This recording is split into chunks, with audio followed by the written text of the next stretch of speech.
It is Monday, May 13th, 2019, and this is the MMA Hour. Welcome, everyone. My name is Luke Thomas. I'm the host of this program. Thank you so much for joining me. I greatly appreciate it. What a show we have planned for you guys today. Let's see. The man who just beat the King of Rio in Rio will be here, Alexander Volkanovski. Maybe the best American wrestler ever, if not that, pretty close. Jordan Burroughs, fresh off of his victory over Ben Askren, will be here. And the man who's going to lead Anthony Pettis into battle against Nate Diaz is going to be here, Coach Duke Roufus. Plus, as always, you'll be my guest, not one, but two different ways, using the hashtag with your tweets, the MMA Hour. Please keep sending them. We always appreciate that when you do. As well, you can call us. We'll take your calls as well today at 844-866-2468. Yes? Yes. Hope everyone had a great weekend. I know that I did. Didn't sleep much, but what else is new? A lot of MMA that went down. Bellator 221, UFC 237. So much to get to, not a moment to waste. So let's start today's show the way we always start Monday's show, or mostly start Monday's show, I should say. It's time for the Monday Morning Analyst.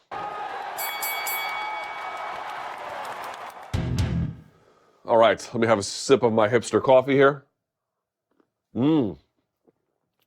Someone had, I don't prefer it, but someone finally had some Equal in the office kitchen, and I used it, and I thought, wow, I'm actually not going to die of cancer because of this.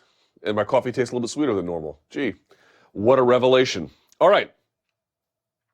There's a lot we could have gone over. In fact, I really debated about what to do today because I watched how Alexander Volkanovski performed against Jose Aldo, and while he didn't score any unbelievable knockdowns, he didn't stop him. It wasn't nearly as impressive in terms of the finish.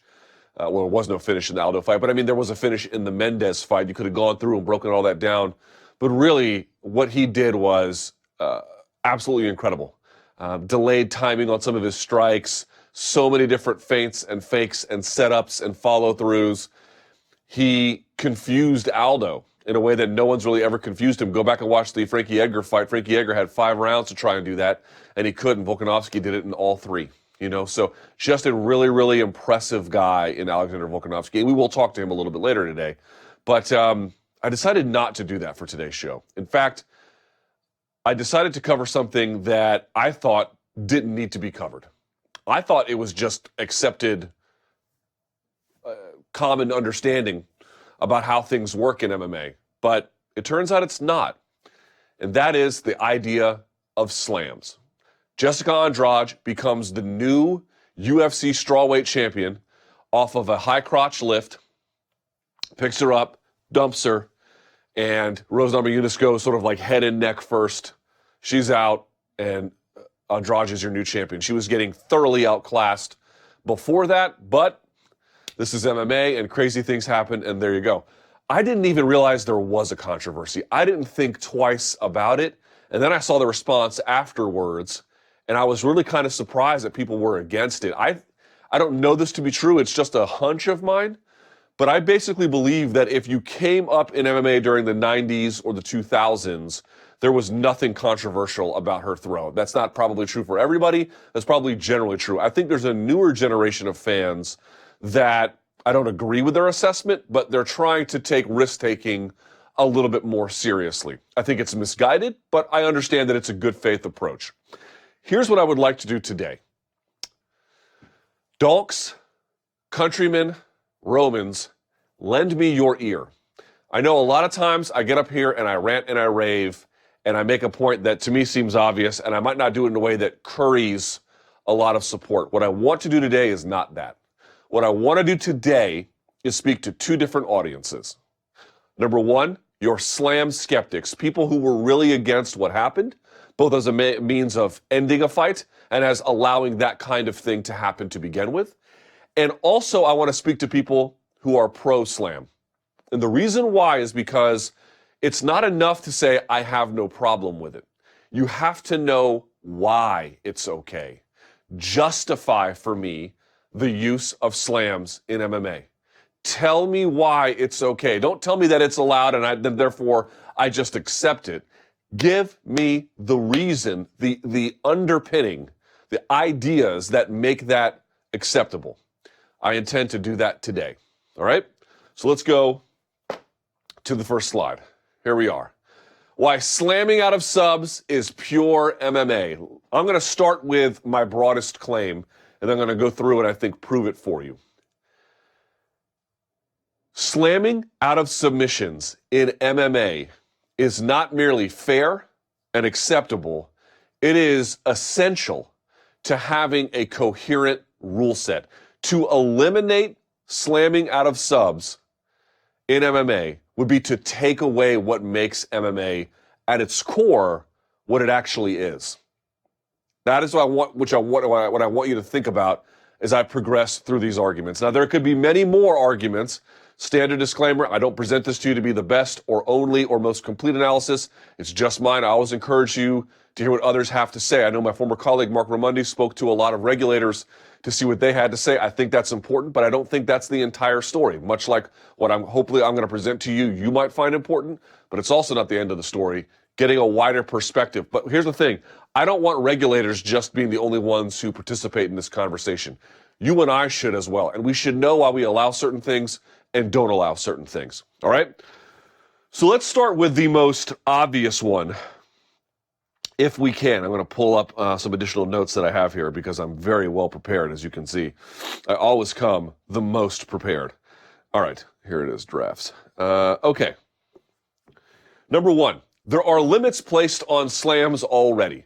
Look at the title that I have here. Why slamming out of subs is pure MMA. The first point to note is that slams are forbidden, but for one circumstance, when the person doing the slamming is having a submission applied to them. In fact, we know that because there's a rule that says this. I'll read it to you for folks who can't see it. A pile driver, or the rule is spiking an opponent to the canvas onto the head or neck is forbidden.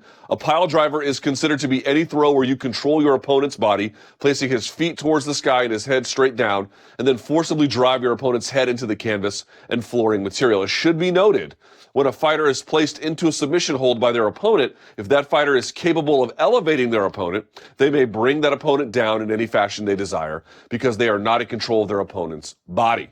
The fighter who is attempting the submission can either adjust their position or let go of their hold before being slammed to the canvas. So number one, we don't even allow for all kinds of slams. We allow for slams essentially under one circumstance. That circumstance is when someone is applying a submission to you, whether that's a triangle, whether that is the setup of a Kimura or something like that. Now, there's a debate about how much of, it's kind of funny.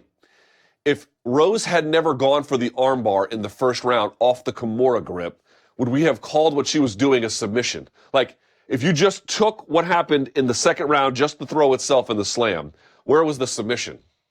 There was none, which is kind of interesting. But we thought that there might be as like the first setup towards one because of what had happened in the first round. But in any case, so we've already narrowed the scope to a tiny little amount. And I want to dig into what that means here for just a second, because I think it's really important.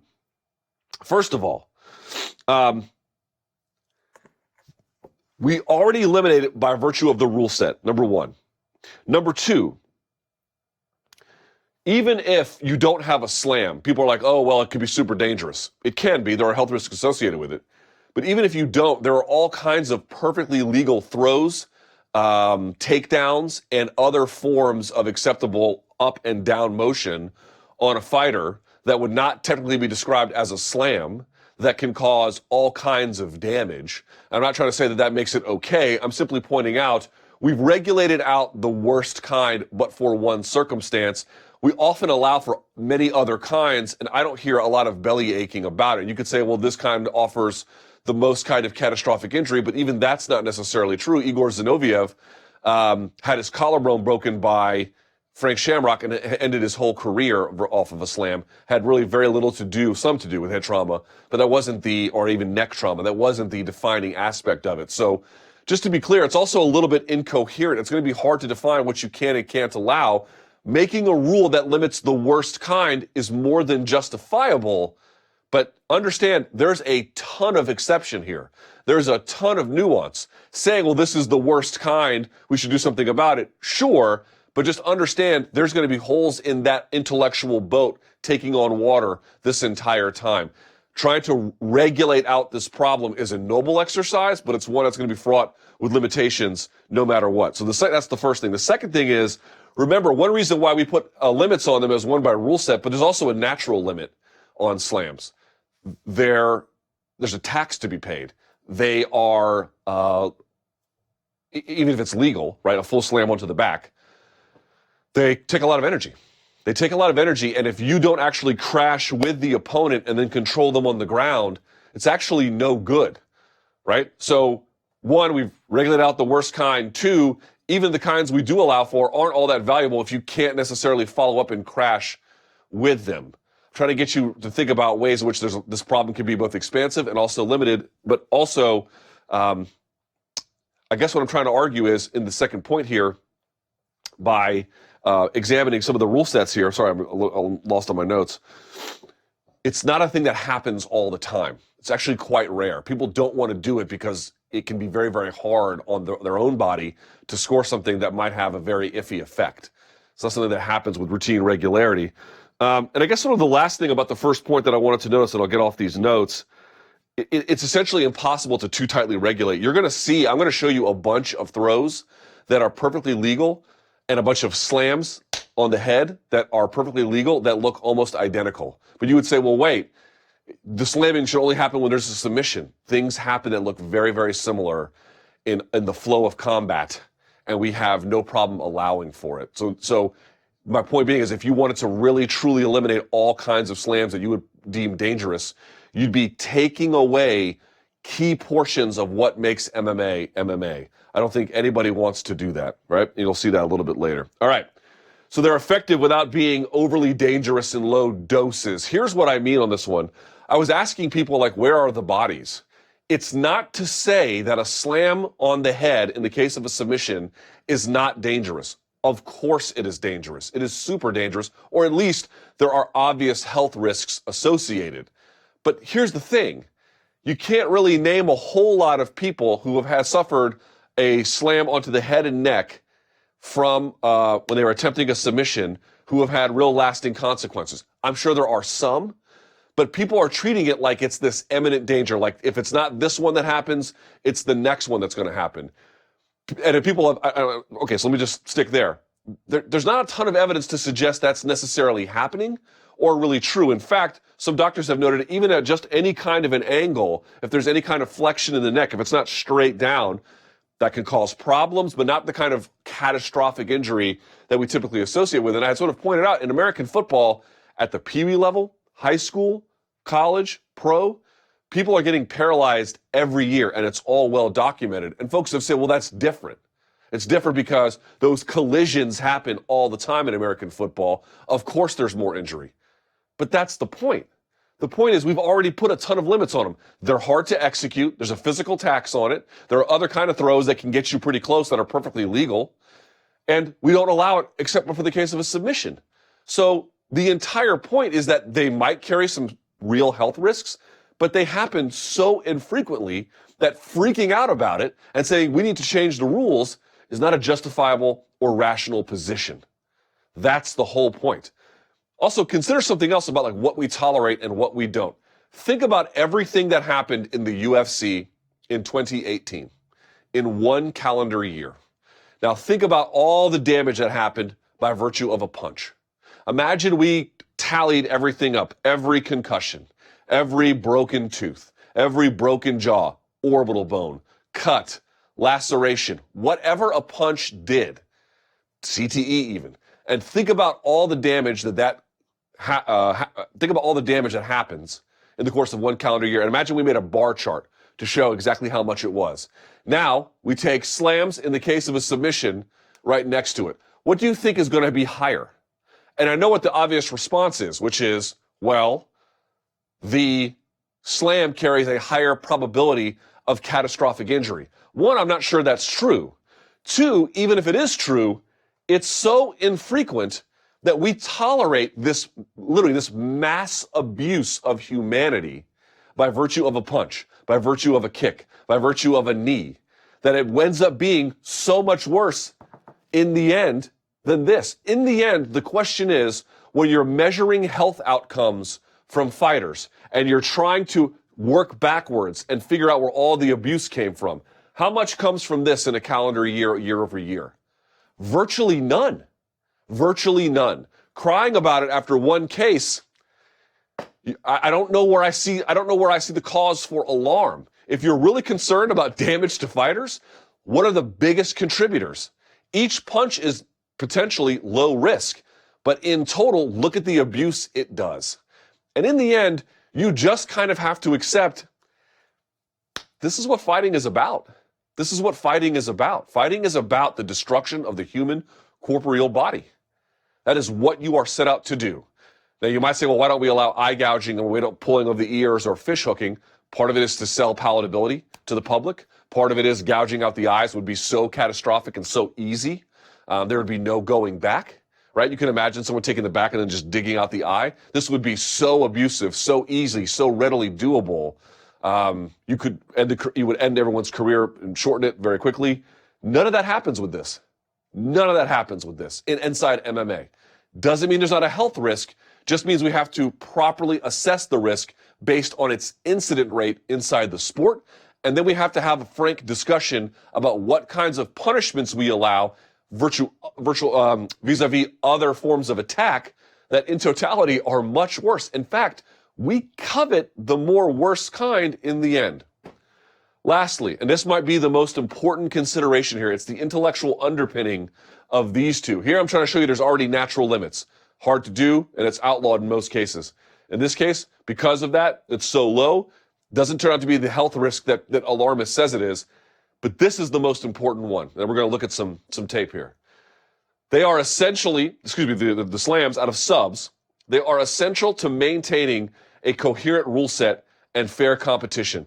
Several years ago, I did, if you can put the slide up, the thumbnail. Several years ago, I did an interview in an old series I used to do, if you're an MMA fighting old head, called Technique Talk. And I spoke to Chael Sonnen. He made a point inside this interview that has resonated with me since then. And his point is, if you really think about what MMA is, now not in totality because you don't allow eye gouging or hair pulling or things like that, but in totality, at its core, MMA is about taking things that are illegal in jiu-jitsu and making them legal. Things that are illegal in boxing and making it legal. You can't slam in jiu-jitsu, you can slam inside MMA again under the sub condition. You can't take someone down in boxing, you can take them down in MMA, right? And to take your pick. You can't kick someone in boxing, you can kick them inside MMA. You can't clinch in glory, you can clinch in MMA, right? It's taking everything that's illegal and then making it legal. Put the slide up here. This is the quote from Chael Sonnen, and I'll tweet this out at L Thomas News. If you can't read it, I'll read it to you very quickly. Here's what you do in any combat sport. You want to find out what's illegal, and whatever is illegal, whatever is illegal is what you want to do in MMA. A perfect example would be dirty boxing. The reason you can't grab a guy around the collar and his neck and start punching with your free hand match in boxing is because it's so effective that they had to make it illegal. Wrestling is the same way with a lot of our locks. There's times in wrestling where we're not allowed to lock our hands together. The reason is if we locked our hands, the other guy would never get away, and it would just be a battle of who could ever get to that lock first. So you want to find out what is illegal, and you quickly want to start implementing them if they are legal in a sanctioned MMA fight, because that is what is most effective. If you watch a jiu-jitsu match and someone applies what Rose has, they have to find a lot of different solutions. Part of what MMA is to say, right, but what if we stopped putting that limit on you? What if we didn't make that a rule? What if we could say you can use brute force to get out of it? That is, at its core, what MMA is about. I tweeted this earlier. You can put the, I'll just do this here. I tweeted this earlier. I cannot imagine making the argument that you self-identify as an MMA fan and being against slams in the case of submission.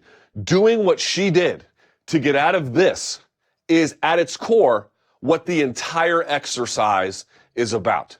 It is about the adaptation of the rule set by taking a composite sport, pulling it out and saying, right, now you have to deal with a rule set that is so open, let's see what works here. That's true for boxing. That's true for jiu-jitsu. That's true for amateur wrestling. By the way, some of these slams may or may not be legal in amateur wrestling because the rule is like if it's unnecessary force, and there's certain rules about spiking on a suplex and whatever. But that's what this is. That is what this is about, man. If you made this illegal, it's not clear how much better health outcomes would be. It's not, you'd be taking away a lot of other techniques beyond this one that you would not want to get rid of, which I'm going to show you. And then more importantly, dude, what are we doing? What are we doing when we say that you can't use brute strength to get out of submission? MMA is about using all the tools, your brains, your technique, as well as your goddamn physical strength. I cannot imagine being an MMA fan and yes, having concern for a rule set that may create catastrophic injury. Of course, let's have a discussion about it. But when you really think about what the rule is and why it is that way, you want to leave it as open as possible so that people from composite sports can't hide inside their own old rule set. It's as real as it gets. That is what this is about. All right. Now, with that being said, let's just briefly look at this, and I want to show you something. All right, so what does she do? Here's your Kimura grip over the top, okay? The Kimura grip, you grab someone's own wrist, and then you grab your own. By the way, it's never with a bent wrist. You want to rotate your hands over. It really drives the strength into it, man. And if you've never had a Kimura grip put on you in any particular circumstance, either this one or whatever, it is a super powerful grip, man. It's very hard to strip off and break, okay? It's insanely powerful. So she has essentially, Rose, attached herself to Jessica Andrade. And we all know the story. Before she had her head on the inside, this time she has her head on the outside. So you all know what happens. She brings her up like this, right? You can see she gets her head high like this. And then she just tries to turn and dump her. And she comes down on her head and neck. Notice, I'm not saying this is good. Part of fighting is just hurting each other, including very badly. She lands on the side of her head and neck. It's not straight down that the doctors were talking about. So that's number one. Number two, it's to get out of ostensibly a sub. So it's totally okay. She tries to break fall like Fedor did against Randleman, but it doesn't do any good. And then she goes out. So there it is. She is essentially, this is a high crotch lift. The right elbow is super in deep. It's a pickup and it's a turn. Now, what was funny about it was, you guys remember what Daniel Cormier said? Daniel Cormier said, see, here's what happens. I do this throw all the time, but they don't have the Kimura grip, so they go right over. And I was thinking to myself, then that must be true. You know, I remember that. The Strikeforce Heavyweight Grand Prix final, when he did it to Josh Barnett. Here's the exact same throw. He comes in, he punches. Now, this is a single leg. Daniel Cormier does this this is the exact same throw you're going to see. He starts out on a single leg, but as Josh Barnett begins to react to it, he changes to a high crotch. I want you to pay attention here very quickly if we can. So he's going to, let's put the arrow here. He's going to drag him this way, and then as Barnett's energy goes this way, he's going to pick him up and turn him. That's what's going to happen here, right? So you see he's in on the single leg. Now watch what happens here. He's going to turn. Let me zoom out a little bit. Cormier turns. He's like running the pipe. And you see Barnett get ready to set up. Now, maybe he was going for the Kimura, but he doesn't get it in time. And what happens is, this is the right hand of Cormier. Watch it dig deep. Watch it go further. Right now, there is no high crotch lift. This is just a single leg. But watch this. He pulls, and then, you can't see from this angle, now he's elbow deep right here. Right? So just a subtle movement. Pulls, steps in, elbow deep. And now him being elbow deep allows him to lift his hips, and now he goes all the way over. It's the exact same throw, identical, other than for the Kimura grip, which makes all the difference in the end. Here's another look at it, right? Let's take a look at it. So he's going to pull him in this direction and then send him over when he comes over. Ready? So watch, he pulls. Now watch his right elbow go elbow deep right there. You see that? He should have taken a step here, but I'm not going to critique it, a two-time Olympian. And then just picks him up. Hips are lower than the other guys. And watch. Head head on the outside, right? Picks him up, turns him, bang. Now here's the other point about a slam, why slams like this one are perfectly legal are hard to do. Think about how much energy it takes to slam a guy like this. And number two, you have to cover them. So watch him crash to the mat here because you have to control them once you come down. It's the same thing. Here's another case of a slam that was allowed. This is UFC 111. This is Kurt Pellegrino. I believe this is Fabricio Camois. No, this has nothing to do with anything. I just wanted to show this. When was the last time you saw this inside the UFC? I miss this kind of stuff. Whoop, drop Seo. See that? He didn't quite get it. He didn't quite get him on top, but it's a drop Seonagi. You can do standing Seonagis, which if you've ever been thrown in a standing Seonagi, it hurts a lot. But he does a drop Seonagi, which is no big deal. And he doesn't quite get him to go over because Pellegrino tries to take the back. I just wanted to put that in there because I liked it. All right, so here's the point. So then he goes and takes the back. Camois does, all right? We're not going to go through the details here. Okay, that's a face of distress. He now has the back. In a jiu-jitsu tournament, the only way you could get out of this would be to peel the hands or for them to let go or something. And that's fine for jiu-jitsu. But this is MMA, where the trenches of retreat that you enjoy in these positions are no longer luxuries that you are allowed to have. This is why you want to keep this rule. It's for situations like this. And I want to show you something here. So here's what Pellegrino does. He's in obvious distress. By the way, he's a black belt himself. Okay? Here's what he does. He pulls down on the hands. He's fighting the hands. Now look at him. His posture is bent over. How far from the mat do you think he is? Not far, right? Like if I'm leaning over, maybe 3 feet, something like that, maybe less, something like that, right? About half the size of a normal man. So what's he going to do? He's just going to jump forward. He fights the hands a little bit, but you've got this monster black belt. Look, he just spikes him. Pop, just like that. Comes right off. This was perfectly legal. But I want to make a point here.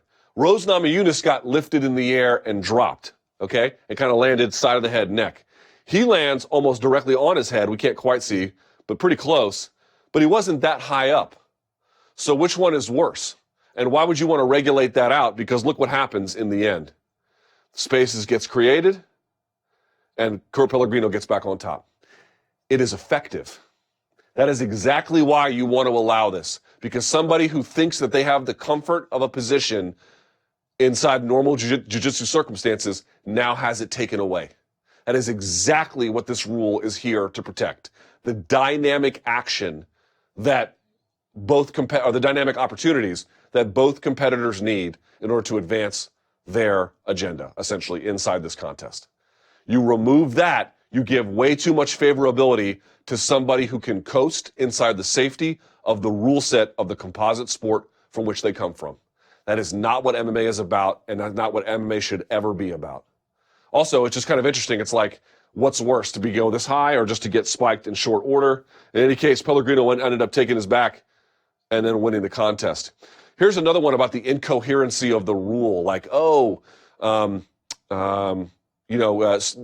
slams should be banned. People who might agree with me, slams should be banned, but for this circumstance. Okay, fine. I agree. But I just want you to know, as I mentioned, even that idea has a ton of holes in the boat, and we are taking on water. This is one of my favorite fights. Carl Parisian taking on Diego Sanchez. This, if you've never seen this contest, you should. And I want to show you this sequence to give you an idea of what I'm talking about here. So it's the first round. So Caro gets him here, and he goes, I think this is a Harai Goshi. I can't quite tell because I can't tell if he's on the outside of the leg or kind of in the middle here with his own leg. But just pay attention to Diego here, right? He's going to go over. They both land on their head.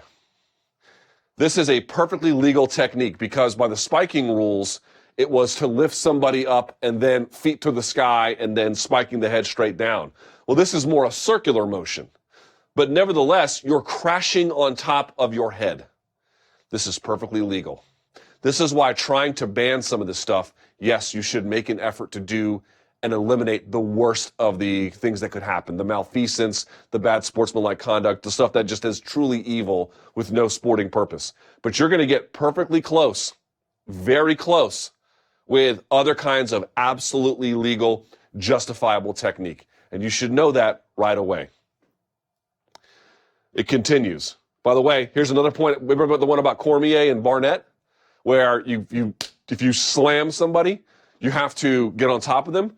Part of the reason why judo is not that effective sometimes in MMA is because you can throw someone on their head and they can just kind of get right back up because you're not crashing on top of them. Look at him. He's crashing like to the side. So Diego Sanchez can simply step away and get an underhook, and they can stand. And they do. Now watch this one. This is just a few seconds later, right? Watch. They separate here. Here's 20 seconds later. Here's another one. This is the whole part about the rule set, right? Boom, boom. They're going into each other. They're fighting. They clinch. Here they go again. What do you think is going to happen? Carl's about to take him for a ride. This is your Uchimata, right? Because it's between the legs, yeah? I mean, someone who knows more from judo, maybe I'm getting the terminology wrong, but Uchimata is typically what this is. And he's going to throw him. Watch where they go. Caro lands on his head. That can't be good. But again, how far is he from the mat? Not that far. Watch Diego Sanchez. Bink. Right on top, man. Right on top. Straight down. This is almost a spike, but for the fact that it doesn't quite make sense according to the rules. This is totally legal. And what happened? He got him down. And he goes to work on his guard. So this is my whole point. This is my whole point. We have limits on the worst of them, but there's only so much you can do. What are you going to do? You're going to ban Uchimatas? You're going to ban Harai Goshis? You're going to ban judo takedowns like that? Now you're just taking away MMA from MMA what it is. So we can ban the worst of it, and we should. But at some point you begin to erode available techniques that we all value that makes MMA special. Number two, let's look at the damage. What actually happens in terms of health outcomes year over year as a consequence of putting these rules in place? From slams, virtually nothing. And three, this is the whole point. You begin to say, well, okay, Caro's slamming people on his head, maybe, or, tripping or throwing people on their head. Maybe that's not a slam, but that's just as bad. We should get rid of that too. Dude, you are taking away what makes MMA MMA. This is the whole point about this first throw, whether it was a Harai Goshi or Uchimata, this first one. Remember, in judo, right? If this was judo rules, Caro, ippon, bitches. That'd be ippon. Match over. But it's not. It's MMA. So what happens? Diego says, you can take your ippon and you can stuff it where the sun don't shine. Because the fight is still on. And Caro goes after him again. You cannot hide in your composite sports rules. You have to adapt it for a broader set of combat realities. If you want to take that away, you are taking away what makes MMA so special, so different, so frankly important in the combat sports space, because there's no other place you can do that. There's no other place, unless you want to call it sambo, where you can throw strikes and wrestle. And even then you got the kurka, so it's not exactly the same. There's no place where you can do judo and then kick someone in the legs. There's no place where you can kick someone in the legs and then do a double leg, other than in MMA. So when I see people say that they want to take away, we got to make sure that you're not doing dangerous things. Number one, I'm not saying it's not dangerous. It is. But I'm asking, looking here, that ain't good. But they lived, right? And more to the point, it's about what Chael Sonnen said. I give him total credit for the intellectual idea there. This is absolutely no question about the idea that what makes MMA MMA is that you take what's illegal in all the composite sports and now, all of a sudden, it is legal. We should be worried about the dangers, and we should take it seriously. We should make sure we have some limits on the worst kinds of things. But when you start putting more limits on this, you're going to begin to take away the things that make MMA special. You're going to begin to take away perfectly valid techniques, and you're going to begin to interrupt something that right now does not need to be interrupted. What are the facts of the case? Is it so dangerous we have to change everything? No, it is not. And if you begin to tinker with this pretty good formula and if you mess with the coherency of the rule set, the essence of what we're doing, you're going to ruin the whole thing. It is about maintaining all of that. Slamming out of subs is not just okay. It is pure MMA. And that is my Monday Morning Analyst. All right, boys and girls, there we are.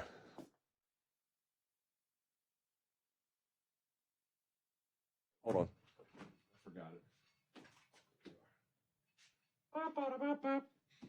it. All right. Okay, so there we are. There's my argument. I kind of made my points a few different times, but there we are. So let's do this. We don't have Volkanovski, right? Oh, yeah, I got to stall. That's right. Let me have some more of my hipster coffee, if I can. And how's my nose sound? Better today? I'm wearing a nasal strip when I'm not here. It's still swollen like an MFer right up in the inside. I'm better than Thursday, I guess, which is not saying much. But I hope it's a little better. Let me have some of this hipster coffee. That is disgusting. Is this coffee or is this just gutter juice that we have been sold a bill of goods about? I am not convinced. And don't say it's the Equal, because I don't like Equal that much, but you get the idea. It ain't all that. All right, so very excited about the rest of the show. Mr. Volkanovski is going to be here, Mr. Burroughs, Mr. Roufus. Yeah, and then we'll do some of your calls, some of your tweets, the whole bit. It's going to be a good show. All right. With that said, it is time now for a round of tweets.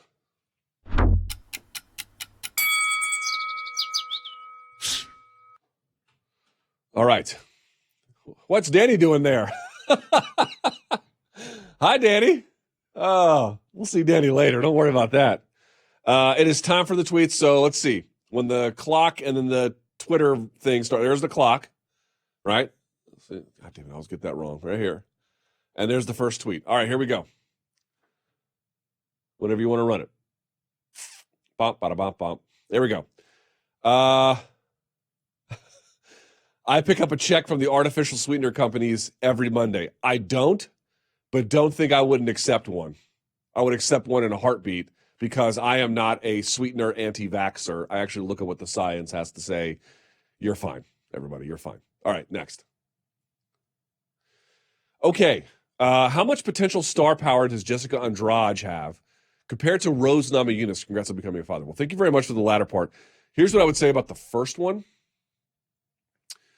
In the United States, close to none. Probably, I think, just being realistic, especially with the language barrier. In Brazil, hard to say. I don't know. I'm not there. But I think what I would also say is, remember what we've been looking for out of this new generation of Brazilian fighters. The old ones are going away, like the Vanderleys and the Vitors and the Nogueiras and the Spiders and the you name it, all the Machitas. Some of them are still hanging around a little bit, but that era has definitely over. And Brazil has been looking to replace them with the new generation of stars, some of which are happening, some of which are coming along. But it's good to have on the women's side them carry that torch a little bit in that capacity as well. So how much of a star? I don't know. How important is it that a young Brazilian fighter became a UFC champion? I would actually argue pretty goddamn important. Pretty important. It's a big deal. Next. Let's see. So TSP MMA 115, I think that is Tatiana Suarez, if I'm not mistaken. So the question is, Suarez or Karate Hottie next for the belt? I mean, okay. So here's the deal. It depends on the calendar because Tatiana Suarez has to face off against Nina Ansaroff in next month, right? So let's see how that goes. And if that tells us something, then we go. I say if she beats Nina Ansaroff, then that's your contender because the thing that happened to Rose, I don't think would happen to Tatiana. As strong as Andrade is.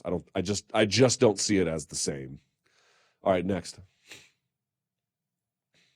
Can I interest you to have any of these Deadwood for Real Madrid? Ashley Young, nope. Alexis Sanchez, he fell off. And Matic, no, you may not. Although I cannot tell you how much I'm looking for. I've told this before. God, they lost yesterday to what? Real Sociedad? Oh, God. the season is just, I can't wait for the season to be over. What a miserable, miserable Real Madrid season. So I don't want any of your dead weight. We've got plenty of our own. Next. And then you got Danny in the back talking trash in my ears. I hope he dies. All right. In retrospect, how significant was Douglas Lima's win over MVP? Well, what do you mean by significant? Do you mean significant in terms of getting him the visibility and credibility that has long eluded him? Probably pretty helpful. Significant in terms of the toughest guy he's ever fought? Not that significant, although I don't want to discredit MVP. He's obviously a worthy adversary. He had earned his way to that spot with his win, however controversial, over Semtex. And by the way, I thought he was giving Lima, not the business, but he was much more open and aggressive in this fight. So I'm going to say significant means giving Lima the respect he deserves and the visibility he deserves. And in that sense, I definitely think it made a big difference. Last point on this: anybody who wins the Strikeforce Grand Prix, or what I'm saying, the Bellator Grand Prix is going to benefit pretty mightily from it. But no one deserves that benefit more than Douglas Lima. And Douglas Lima, if you've ever interviewed him, he's such a nice guy, but he doesn't know how to tell his story, I think, all that well. And this tournament might tell the story of Douglas Lima in a way that he never could.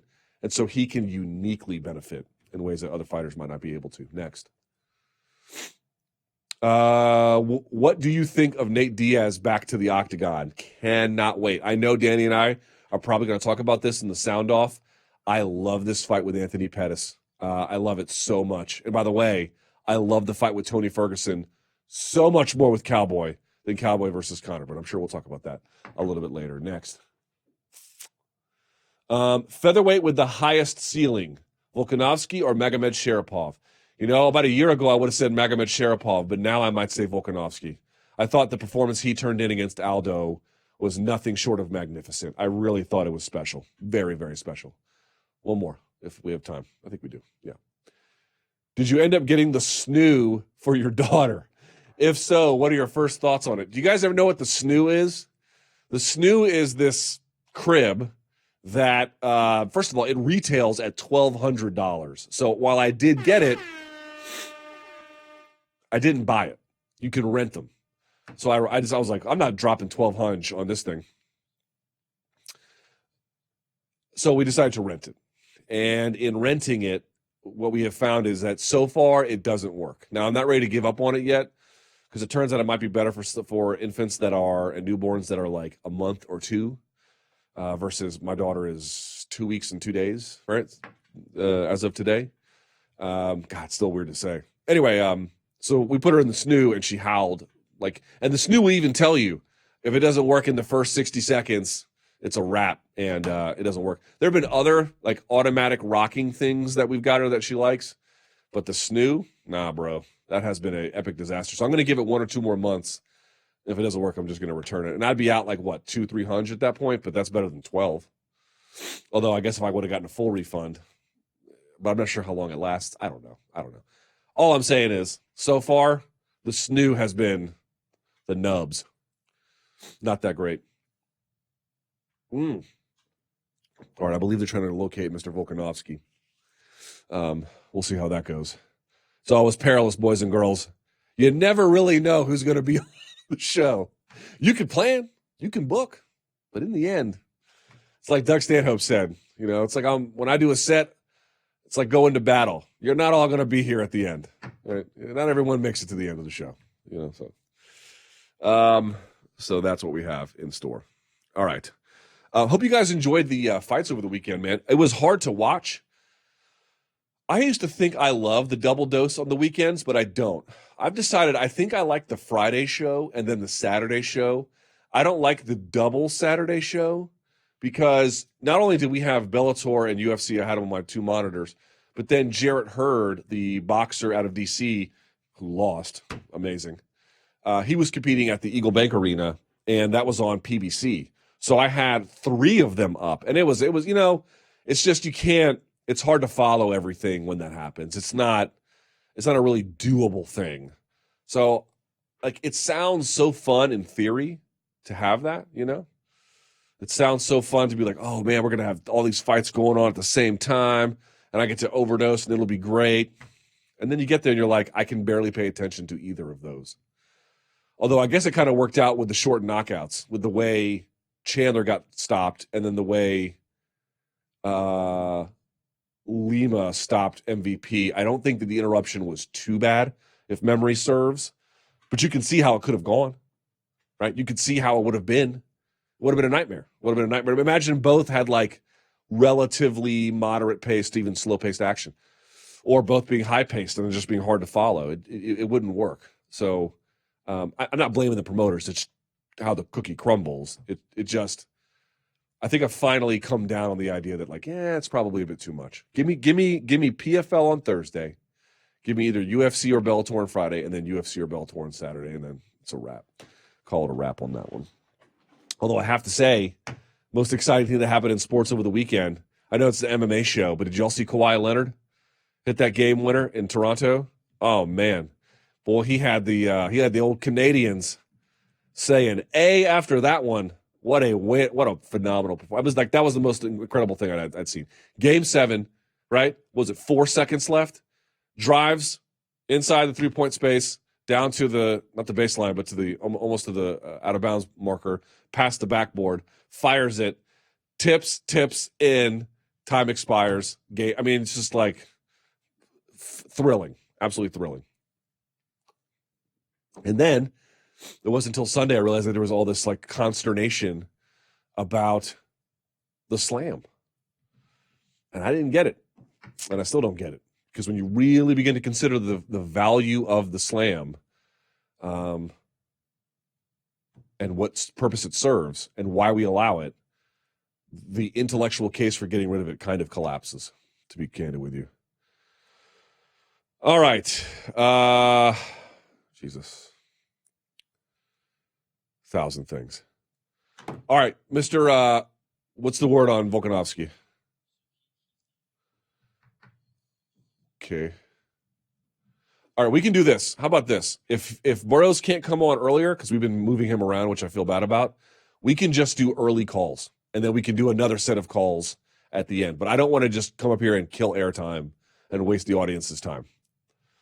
How about that? Can we do that? Let's do some calls. So you want me to set it up? Just set it up and throw it to the thingamajig, and then we do it? Yes?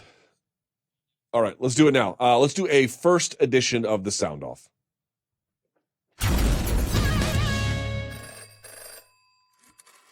All right, so let's go to my main man, Danny Segura here. He is the, let's see, hold on, let me see if I got, you were lime to chicharron last week, right? Yes. So let me see if I can think of another one. You are the tres to my leches. How about that? I wonder how long you're going to keep this up. As long as I can. All right, so here's the deal. If Volkanovski gets back to us, we just quit this and we go to him, yes? Yeah, that sounds good. But in the meantime, let's do some calls. Okay. I want to hear from the donks. And by the way, could it be more appropriate that I am the world's leading mouth breather while I hear from all of our mouth breathing audience members? Yes? Yep. All right. I love your enthusiasm. It is palatable. Let's do it. Sorry. Very high energy. It was a rough weekend. Game of Thrones kept me up a little bit. I hear. You don't watch it, right? Again, not to have anything against it, but no. It was a pretty intense episode. I would just say that. Hey, I heard the mountain died. Oh, was that a spoiler? Of course.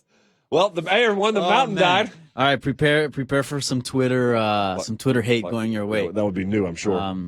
Yeah, rest in peace, man. All right, so what's up? Let's do some calls. All right, let's get it. Let's talk about the strawweight fight that happened, title fight, and sort of the things that came out of it. Okay. Morning, Luke and Danny. Connor from Jersey by way of Seattle here.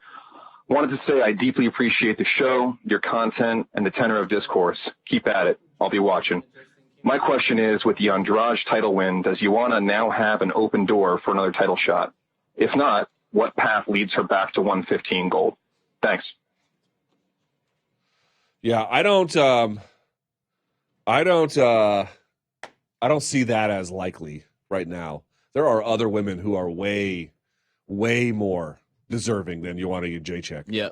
She's got some work to do. I'm not saying she's super far away. Mm-hmm. Is that what we really want to go to? Or do you want to see fresh matchups like Suarez or, God knows whoever else? The Boogie Woman, man. You do want to see her? Yeah, but not now. But I do think I think Joanna's in an interesting spot because, like, look, I think she's very, very good. I just think Rose, just has her number, and that's just the way MMA works sometimes. But I think if you take Rose out of the equation, Joanna would probably hold on to the title, I think. So I would like to see her in that mix eventually. I think maybe a win away would actually be quite adequate. If you want to throw in their karate hottie, I'm completely fine with that. The winner between Tatiana Suarez and Nina Ansaroff, I'm down for that too. But I guess just to keep the train rolling, since Watterson doesn't have any fights lined up, I think she should be next. Really? But yeah, well, why not? Let's just keep the division going. Yeah, that's right. I think if she comes back quickly, I think that's fine. That's right. Yeah. Yeah, because Watterson right now is without a fight. I think the rightful person that should be fighting would be Tatiana Suarez if she wins, of course. But again, she has to win, and then she has time to rest, then time for a training camp where Watterson can start training camp right now. So. Yeah, but I do like Joanna in that mix, and I think with Rose perhaps leaving MMA and certainly now not being champion, I think that just opened a huge opportunity for her. So okay, yeah, fair enough. All right, so Burroughs actually just texted me. He wants to come on now? Yeah, he wants to come on now. All right, so you can piece this together when we do the calls later, yes. right? Yeah, for sure. Well, we're going to have another gap, actually, because I doubt... Okay, so bring Burroughs on and see if Duke can come on a little early, too. Okay, cool. Yeah, I'll hit him up. All right. Let me know when he's on, please. Thank you. Yeah, man, I'm loving 115. I'm loving 115. It's the best women's division by far. And by the way, like, for Jessica Andrade to be doing what she's doing, like to be a physical powerhouse like that, you don't see people that, male or female, that small who have that kind of physical ability, right? And she does. And it's espectacular to watch. It's amazing to see what she can do. So yeah, let's keep it fresh. Let's rotate in some fresh bodies there. And to the caller's point, if in fact Joanna wins one more match, I would put her like in a sort of like a semi-Stipe category where I know that he got the Cormier rematch that's going to happen in August. What I'm saying is I had thought the whole time, just get one more win, man. You're kind of right back there. Beat a Dos Santos. I mean, I know he already beat him, but like, I don't know, something like that. And you're right back there. I think she's kind of in a similar space. Beat like one really good contender. Are people going to really say she shouldn't be up there, at least in the conversation, if not outright selected for that kind of a thing? I don't actually believe that. I think she'd be right there. So I don't want to jump her to the front of the line, but I wouldn't put her all the way in the back of the queue either. Although the lingering weight cut issue is something that's going to be interesting. All right, so let's go to our guest now. We've been pushing everything around, which I feel kind of bad about. We got him on the hook. Let's hear from this. If he's not the best wrestler the U.S. has ever seen, boy, he's pretty close. He had a great win at Beat the Streets on Monday over Ben Askren. Jordan Burroughs joins us now on the phone. Hi, Jordan. How are you? Hey, what's up, guys? I'm doing well. Thanks for the invitation. Yeah, and by the way, I'm sorry to keep moving you around like that. The show is crazy, so thank you for accommodating me. You're a true pro. Yeah, no problem at all, man. Listen, I'm a wrestler, and I'm on an MMA show, so I appreciate it. All right. Well, first of all, boy, you beat Ben Askren 11-0, tech fall. Couldn't have gone much better, right? Yeah, it was a solid day. Great performance. I was happy with it. What can I say? Now, how do I ask this? I know you expect to win, and I know you expect to dominate. Did you expect it to go exactly like that? I did. Well, you know what? Like, I think that Ben Askren, when he competed as a wrestler, he was an amazing athlete. He still is an amazing athlete, but just has transitioned to a completely different sport. And I imagine that he doesn't train his wrestling as often. And so there are just particular positions in the sport that he hasn't felt in such a long period of time that his timing is a bit off. But my time is extremely sharp because this is what I do pretty much daily. And this is the only discipline I train in. So I think that the advantage was weighed and tipped heavily in my favor. And he was just out there hoping for something good to happen. And so I got a lot of respect for Ben and what he was able to do. And the fact that he even accepted the challenge was pretty cool as well. But yeah, for sure. If anything less than a tech fall, I would have been disappointed in myself. All right, fair enough. So I got a bunch of questions about this. Number one, it looked like you were taking it very seriously. Would you say you put the same intensity into this as you would any of your other matches? Absolutely. Absolutely. I thought we did a really good job with the banter leading up into the event. I don't know if he really thought that he could win or he really thought he had a chance, but I was more than willing to go with the trash talk route with him in preparation because I knew there were no implications and no one would feel bad. It was just fun. But going into the match, as soon as the whistle blows, when I step on the match side, like, I wanted to win. And wrestling is different than like MMA or boxing or really any other contact sport in the fact that you can't really draw along an opponent, right? You watch Conor McGregor and Floyd Mayweather fight. Floyd can just throw a few punches, right? He can do a lot of defense. He can flip a few punches, like Conor, get a few shots in. You can't really do that in wrestling without getting scored on or putting yourself at risk. So for me, going into that match, I was like, listen, I love you, Ben. You've done a tremendous job in the sport of wrestling. You're doing a tremendous job in MMA, but I'm not letting you score on me. Fair enough. All right. By the way, let's talk about his heyday, that funk style. For folks who may not know, how unique is that? Oh, it's incredible. It's absolutely incredible. What he had, I believe, he had over 90 pins in college, which is insane to think about. Two of the better wrestlers of the last decade just graduated this past year, Jason Nolf and Bo Nickel, both at Penn State, and they had in the 50s. So he had almost twice as many pins as those guys, and those guys were both 3-time NCAA champions. He was just dangerous. He was a dangerous guy when he got his hands on you. He just had an uncanny feel how to get to positions, get you to your back, and hold you there. And that's why he has tremendous respect in the sport. Even 10 years outside of competing as a wrestler, people still were like, man, Ben's dangerous. He could do anything. It's still possible. So that speaks there to the mystique that he possessed when he was once a competitor. Now, forgive my ignorance. He was on the 2008 Olympic team. I believe your first one was 2012, so you were separated by an Olympic cycle. But was that the first time you guys had ever trained together? Or, sorry, had you guys ever trained together prior to this competition? Yeah, we had rolled around before, but this is the first time that we've ever been in a competitive sanctioned match. And so the crazy thing about it is we wrestled at the same weight class, but I'd say I'm considerably smaller than Ben is.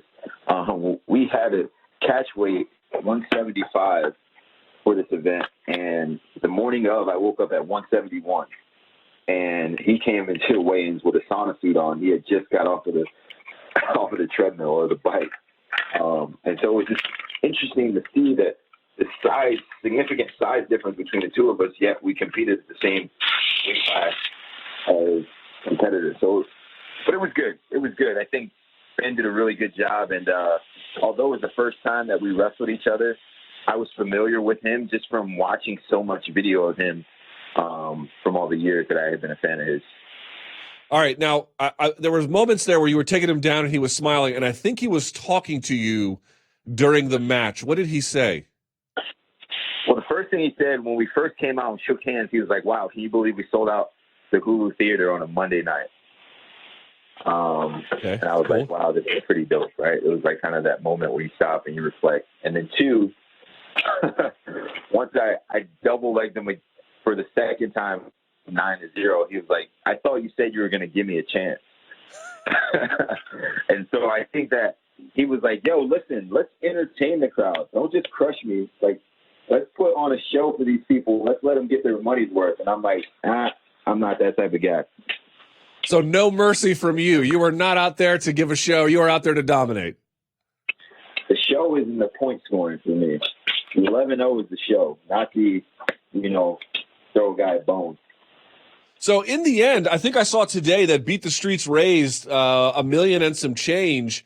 You got to be really thrilled with this. Like, in terms of the business side, because you've done Beat the Streets many times, but not like in jiu-jitsu, they would call this like a super fight. You've never done, to my knowledge, a super fight quite like this. What lesson do you derive about how wrestling can use this going forward? Surely. This was an awesome moment for our sport. I think we realized how to utilize really the UFC, but also guys that have a significant following in our sport. I think that's the thing for us. Like, we've followed the former wrestlers, but we haven't really given them an invitation or extension of being able to come back and enjoy the sport that they once grew to love. And so I think that just the way the show was given, whether it's the press conference or the live weigh-ins, just the banter back and forth on Twitter to get fans excited about it. I think just the significant marketing that we put digitally. There were so many things that we tried to do to really pump this match the right way. I think it was tremendously helpful just from having Ben Askren there, because he has a significant following that's not in the wrestling community. That was What the kind of part. what kind of response did you get, either from the wrestling community or outside of it? Tremendous. I think that for people who didn't know who I was, they got the opportunity to see me compete, and they were like, wow, this guy is really pretty freaking good. And then for the guy who already knew me, they were like, wow, like, let's see what he can do against Ben Askren, who I'd say we have a big contrast of styles, but still was a lot of fun, and it worked out well. And I'm willing to do it as often as possible, because this was something that we really don't get the opportunity to do in our sport. Our biggest competitions are the World Championships and Olympic Games, which we only compete in once a year. And so for us to be able to do this in the midst of our training was a dream, man. It was a dream. Why? Because what? Because you broke the monotony, because you got even competition experience, even if it was against somebody not who formerly was at the world level, but maybe not now, and I guess you got paid a little bit as well. So help me understand what was so valuable about it. Yeah, I think a little bit of everything. I got to introduce myself to non-traditional wrestling fans that were maybe knew about the sport but never really followed, and they only knew Ben Askren because of his competition in the UFC. We got to sell out for the first time in Beat the Streets history, an event like in an amazing historic venue like the Hulu Theater attached to Madison Square Garden. We got to raise over $1 million for Beat the Streets. I think we did one of the largest viewerships in flow wrestling history. I got to be on the mat with one of my icons, and someone that I followed for a long period of time, and someone that I genuinely have a large appreciation for. And everything that you want from an event, I think this event provided. Like, I truly felt like a prize fighter and not just like a misfit wrestler in a niche sport like we compete in. It was significant for me in that way, and hopefully Ben enjoyed it as well. And maybe next year we can invite more former wrestlers that have transitioned to MMA to come back and compete against current wrestlers. I think that if we can follow this model, I think it could continue to be successful. And I think every year it could get better and better if people are willing to put it on the line. Who's going to be willing to come back and compete against some guy who's competing all the time in wrestling and the focus is solely on wrestling?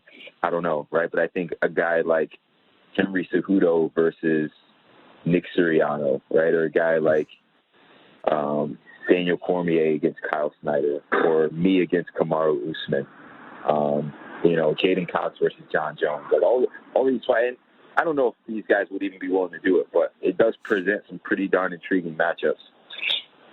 Man, you just I wasn't even thinking about half those matchups, and now I want to see all of them. It's kind of interesting.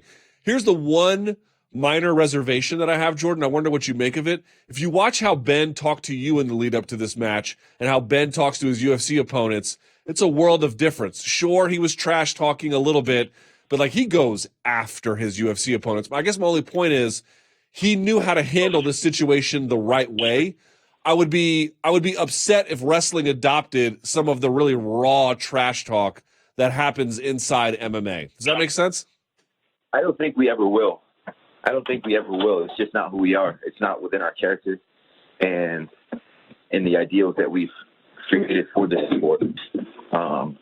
We've wanted to be guys that, although we are competitors, we want, and not that guys in the UFC, right, are like morally corrupted, but I think that they just go to a different place. And when you're fighting a guy, sometimes you have to be in that place, right? As wrestlers, we're not trying to hurt or damage physically our opponent. All we're trying to do is score points and get our hands raised. So I think that's where we differ from the UFC, but I think that also the way in which we could address each other could be cool from like a competitive spirit. Like I actually enjoyed the trash talk with Ben because I felt like it was modest, but it was fun, right? Like right. if you were playing a game of Madden at your crib with some of your buddies. It's the way that we would address each other. It's like, listen, there's no disrespect. There's no hard feelings. I appreciate you. You're a tremendous athlete and competitor. But also, I want you to understand that I think I can win. I think I'm capable of winning, and I think I am going to win. And that's important. All That's right. really important that we understand that. But Ben did a good job, man. I'm glad. I'm glad he didn't try to come at me personally like a guy like Chael did. But I think that Ben did a really good job. I know he respects me. All right, so last question. I'll let you go. I really appreciate your time, Jordan. I'm sure you heard Dana White. He went on the Jim Rome show after your big win, and Jim Rome asked Dana White about you. He said he was very interested. I wonder what you make of that. It's exciting, man. I can't deny it. I can't deny it at all. There was a period of time early in my career where I was like, wow, I'm going to definitely fight. I definitely want to be a part of this lifestyle. And then there was a period of time where I had so much success in the sport of wrestling, and I was like, I don't really need fighting. I'm good. I'm doing well financially. I've got a solid following. I've got a family. I'm healthy. I'm good. And now I've arrived at a place, too, where I'm like, well, I'm seeing all of these guys that I once trained alongside become champions. I'm like, if these guys, and this is not a shot at any of those dudes, but I'm like, if these guys can become champions, I know I can become a champion. Right. Because I possess all the same qualities that these guys possess. So, I mean, it's exciting. It's exciting. It's something that I definitely consider. If I do consider fighting, it won't be until after the Olympic Games in 2020. And then from there, I'll reevaluate and see if it's something that would be a realistic option for me. Because, I mean, at this point, the great thing about what I do now is when I leave the arena after a competition, I'm healthy.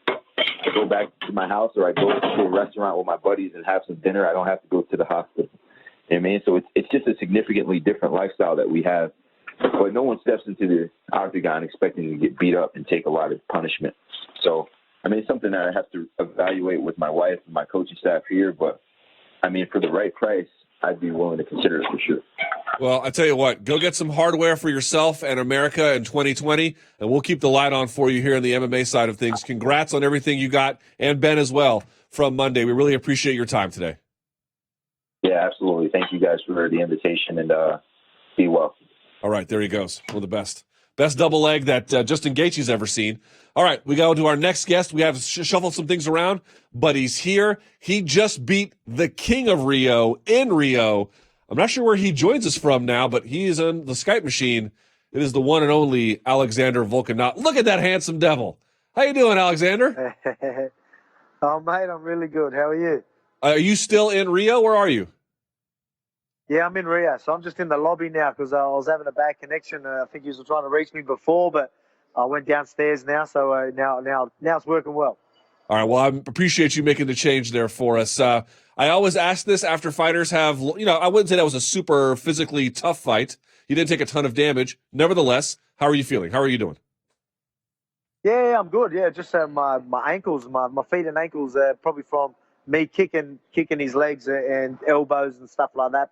Just a little bit sore. They swell up a little bit, but all good. Rate your performance. I got to tell you, I was blown away. Jose Aldo is hard to make look vulnerable. You know this better than I do. And you had him out there confused. He didn't really know what to do. A lot of the times you won, I won't say an easy decision, but a very clear one. Yeah, definitely. You know what I mean? Like, man, I had him puzzled, like pretty much that whole fight. Going in, obviously we had a game plan. I stuck to it really well, and that's why you seen me why you seen him sort of struggling with it. So that was just again, on my part, I've done everything I was meant to. I smashed the game plan. I thought that he might have took a few more risks when things weren't going too good for him. I thought he would have got desperate, and that's where I would have caught him. But he just, again, I knew like a lot of people saying, obviously going into that fight, watch the leg kicks, watch his counter, he's so explosive and stuff like that. And I knew that, but it's easy to just say you're going to hit someone, if I'm standing there, fair enough. But when I had him so worried about what I was doing, I just had him puzzled, and you could see that. You know what I mean? He was always adjusting, always, trying to set himself up, and before he knew it, he couldn't pull the trigger. Let's talk about the game plan. I'm a big fan of you, obviously, but as well as what the guys at City Boxing and Eugene Behrman cook up. So let's talk about it. What was the objective here? What were you trying to do? Well, we know, obviously, again, he's a counter striker. He loves the counter. He's always based very heavily. You know what I mean? He loves the leg kicks. Look, if you stand still in front of him, he's going to fire them big leg kicks. I'm sure that was his game plan with me to fire off the leg kicks. But again, I always had him adjusting. So that's why you see me with a lot of movements, a lot of fakes, and a lot of feints. I just always had him guessing, always. I actually was trying to draw him into pulling the trigger a bit much. I think he noticed that. So that's why he wasn't pulling the trigger at all. But at the same time, again, you can see even with the clinch work and stuff like that, mate, if I shot and he stuffed the takedown, I was going to come right back at him. That was just another thing for him to worry about. It was just to have a puzzle in front of him, have him so worried about things that I'm doing. You get what I mean? He's very, very overreactive. He reacts heavily to everything.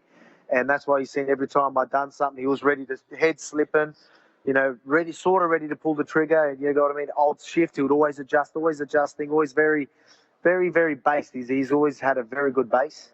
You know what I mean? And that's why he's the type of person that defends takedowns very well. But, we sort of capitalize on that, and you sort of seen it. So again, if I adjusted, if I just done one slight movement, he would always adjust himself. And then sometimes I'll catch him off guard, throw a 2-1 or something like that.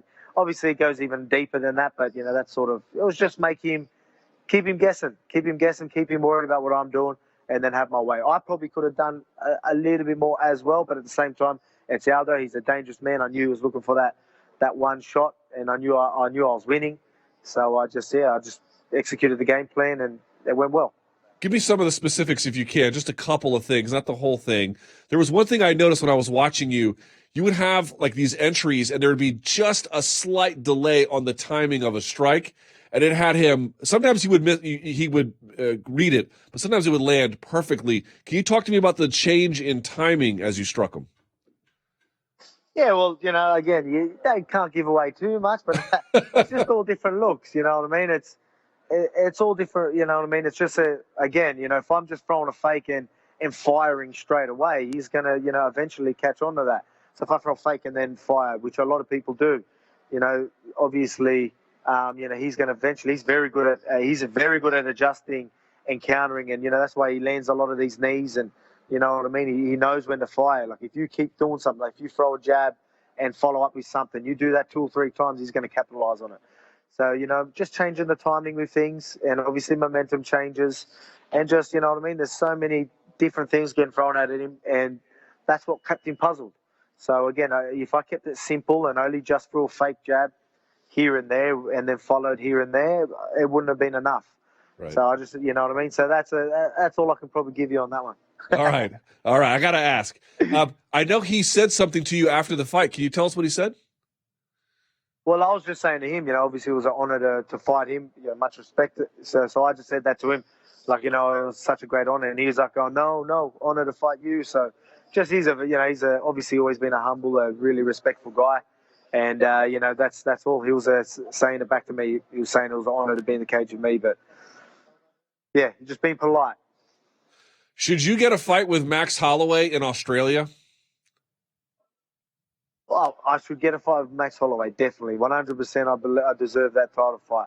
Whether he doesn't want to fight in Australia, I guess he's a champ, whatever, but.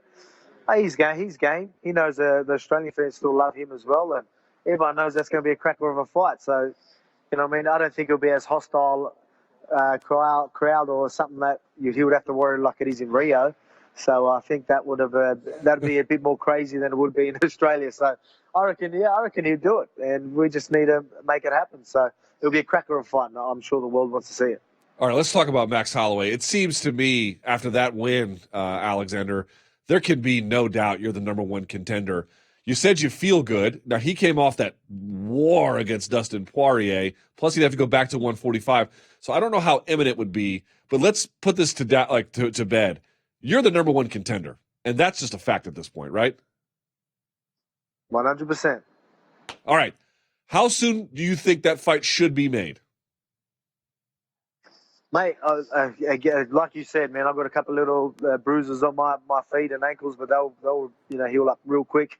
It's up to him, man. Like I said, I really want to be on that Aussie card. So we imagine that card. Imagine you got Izzy and Robert Whittaker, and then you would have me and Max as well, mate. That would be absolutely huge. You know what I mean? So that's something that I reckon he might be interested in. So I reckon we could make that happen. What is the key to beating Max Holloway? I just still fight my fight. Again, like he's a gamer, man. He comes forward. He does a lot of the work for me. You know what I mean? So that's why I'm a bad matcher for him. I really do believe that. You know what I mean? He's the type of person that does come forward, and again, like he's not the hardest hitter. He's got a lot of volume, but again, mate, if you're there trying to throw volume at me, you're going to receive some, and they're going to be heavy. They're going to be powerful. And then you've got my wrestling to worry about. Then you've got everything else to worry about. Obviously I've got many tools that he needs to worry about. So I believe it's a very dangerous fight for him. But he's game. He'd be keen. Let's make it happen. What lesson did you take from his fight with Dustin Poirier?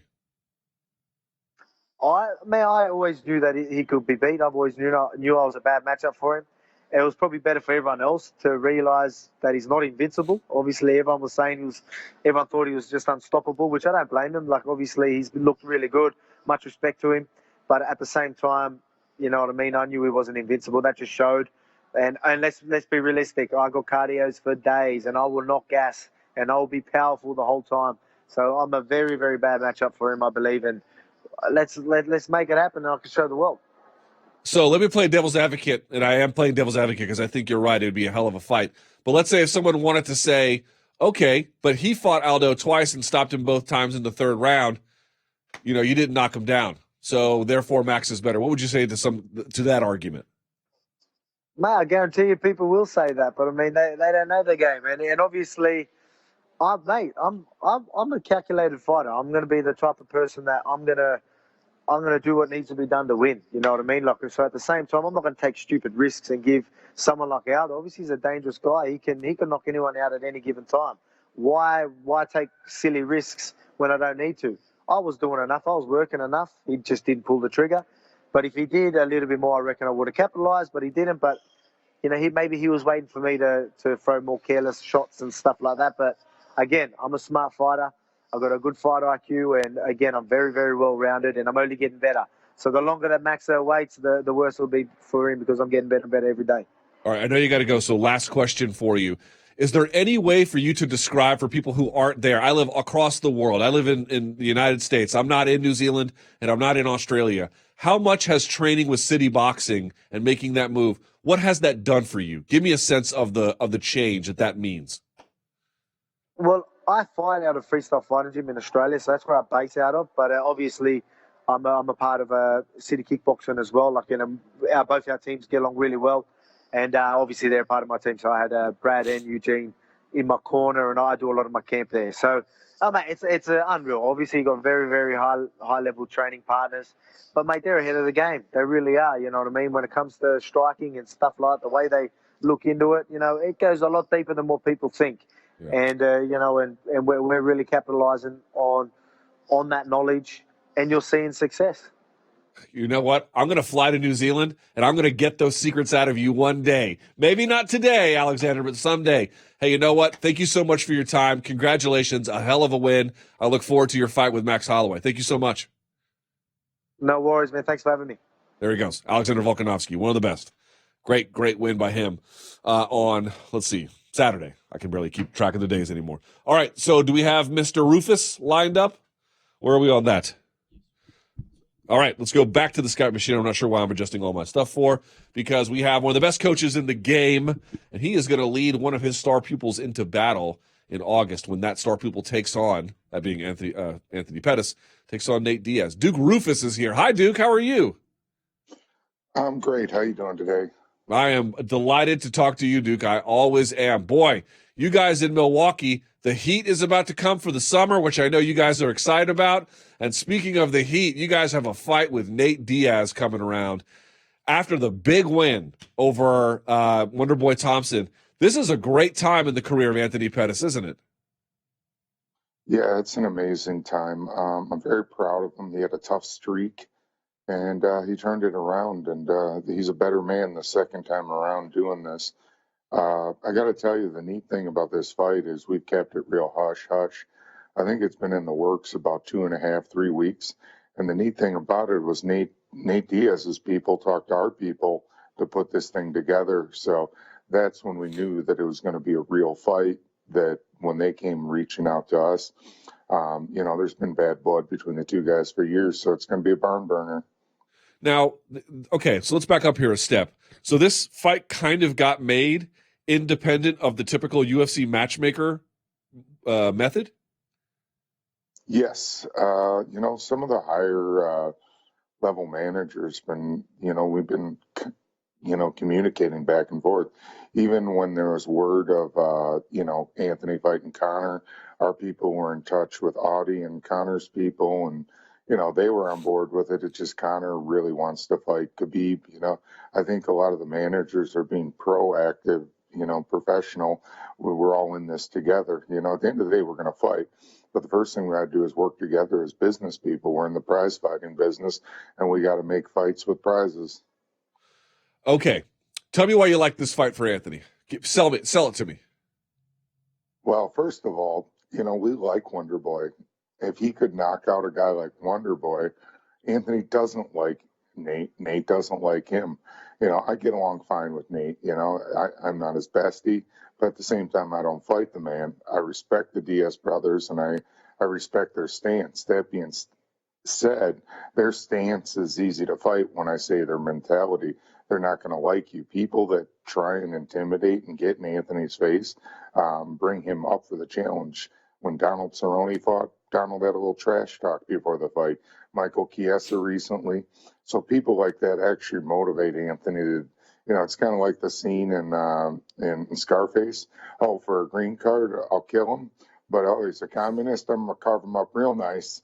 That's the mentality he has when he doesn't like guys. So that's why I'm looking forward to this one. How different is this fight by virtue of being at 170 versus 155 pounds?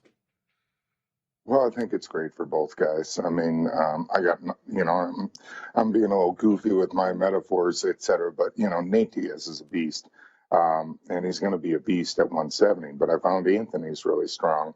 One thing I know from being a coach in this sport, I see these guys have incredible performances in the gym at their normal weight. And that's what I'm trying to get a lot of my guys to dial into, being at the weight that they perform the best at in the gym. So that being said, going to be a great fight. Stylistically, Nate is an incredible boxer, tough as nails, resilient, got the heart of a champion, and incredible jiu-jitsu. I just think Anthony brings more tools to the fight. Ironically, a lot of people don't realize one of my longtime students, his name is Derek Ewan.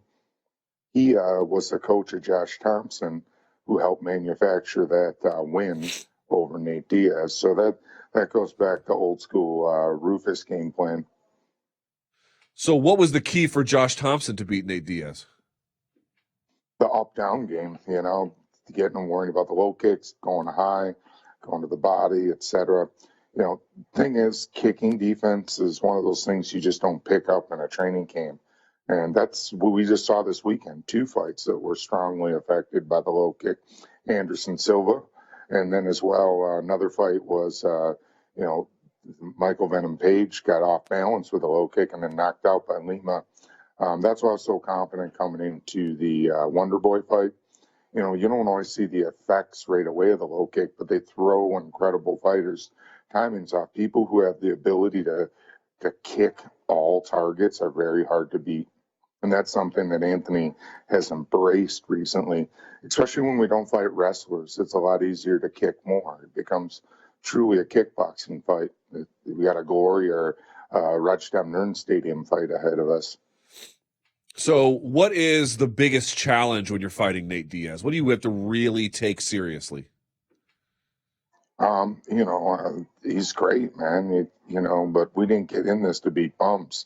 It's like our last fight, Anthony beat someone who'd never been knocked out before and knocked him out, and one thing is just the mentality. Nate, funny story, Joe Silva told me years ago about when Nate fought Clay Guida. He kept saying 209 bitch the whole time during the fight. He comes back to the corner and asks his coach, what's 209? I don't, he's in your face.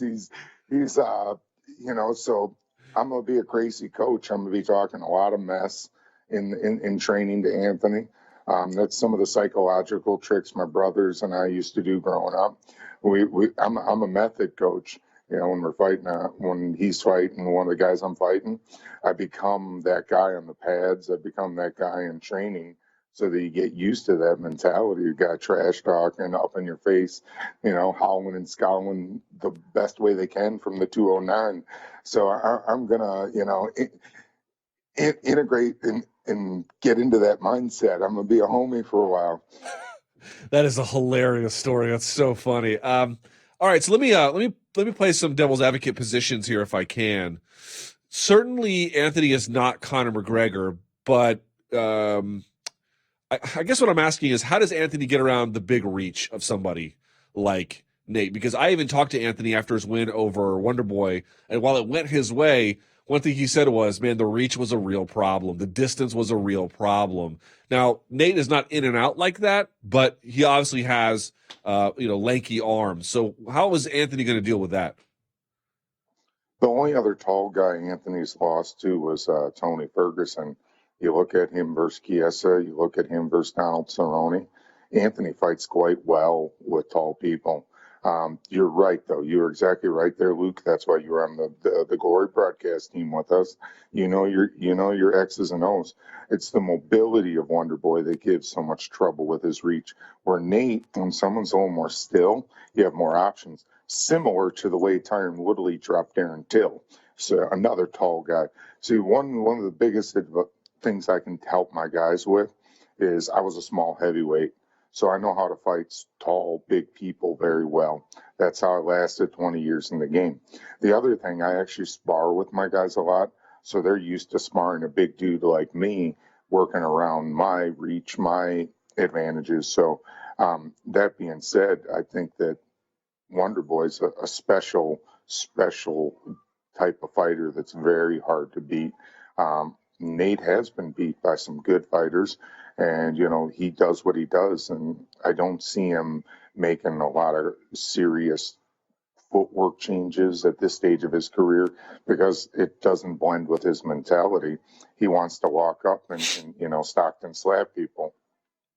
I'm looking at his resume, Anthony Pettis' resume. A couple things stand out to me. Obviously, there was a bit of a dark period there from the Dos Anjos loss in 2015 through 2016. Let's start there. I'm wondering, as a coach, how concerned were you about his ability to get a rebound during that down period? Well, I said it on your guys' show when Ariel was on it that if he won a one against Charles Oliveira, I was going to quit. That's how desperate I was, because it was hard. It wasn't that he was lazy. It wasn't that he wasn't working hard, just didn't have his mojo. The other thing, I think that Anthony, he had such a meteoric rise in the sport. I don't think he handled a lot of the things that he never really dealt with the death of his father. Because I went through the same situation. Ironically, I found my sister dead, and at the same type of age as him. I had a very dark area of my career because I think beginning of your career, when you catapult from bad experiences, you got the angst, you got the fire, you hate the world, you hate your opponent. Well, what happens? You become champion. We meet girls, we get better lives. You're not as angry as you once were. You're forced to get better. You got to win by getting better. And that's what Anthony's done. He's dug so deep, found a new passion, new motivation. It has nothing to do with all the bad things that happened to him. His motivation is all the great things that are next to him and ahead of him. And that's what I'm super happy about him, because that, sometimes, as tough as we are, we do a good job of guarding the things that we should address, because I've stayed up many late nights thinking about all this stuff for him, relating it to my life, and he just dug deep and reinvented himself 2018 on, and it takes a special person to do that. Also, here's another thing that stands out about Anthony Pettis' resume. Like, you'll know this better than I do, but he gets criticized for some of the losses. Okay, that happens in the sport. I don't think folks realize this is a guy who fought the best of his generation, fight in and fight out. I mean, these are just some of the names: Donald Cerrone, Benson Henderson, Gilbert Melendez, RDA, Eddie Alvarez, Edson Barboza, Charles Oliveira, Max Holloway, Jim Miller, Dustin Poirier, Michael Chiesa, Tony Ferguson, and then Wonderboy Thompson. That's the fight list in order. That is a remarkable resume for a guy who's had, yes, some ups and some downs, but Jesus Christ, he doesn't dodge any tough fight. Well, when you're trying to do this, it's hard to wake up and do road work and kill yourself to fight gimmies, you need people to motivate you. I'm motivated as a coach because he's super motivated as a fighter. Fighting fights we're supposed to win doesn't make us work hard and do special effort.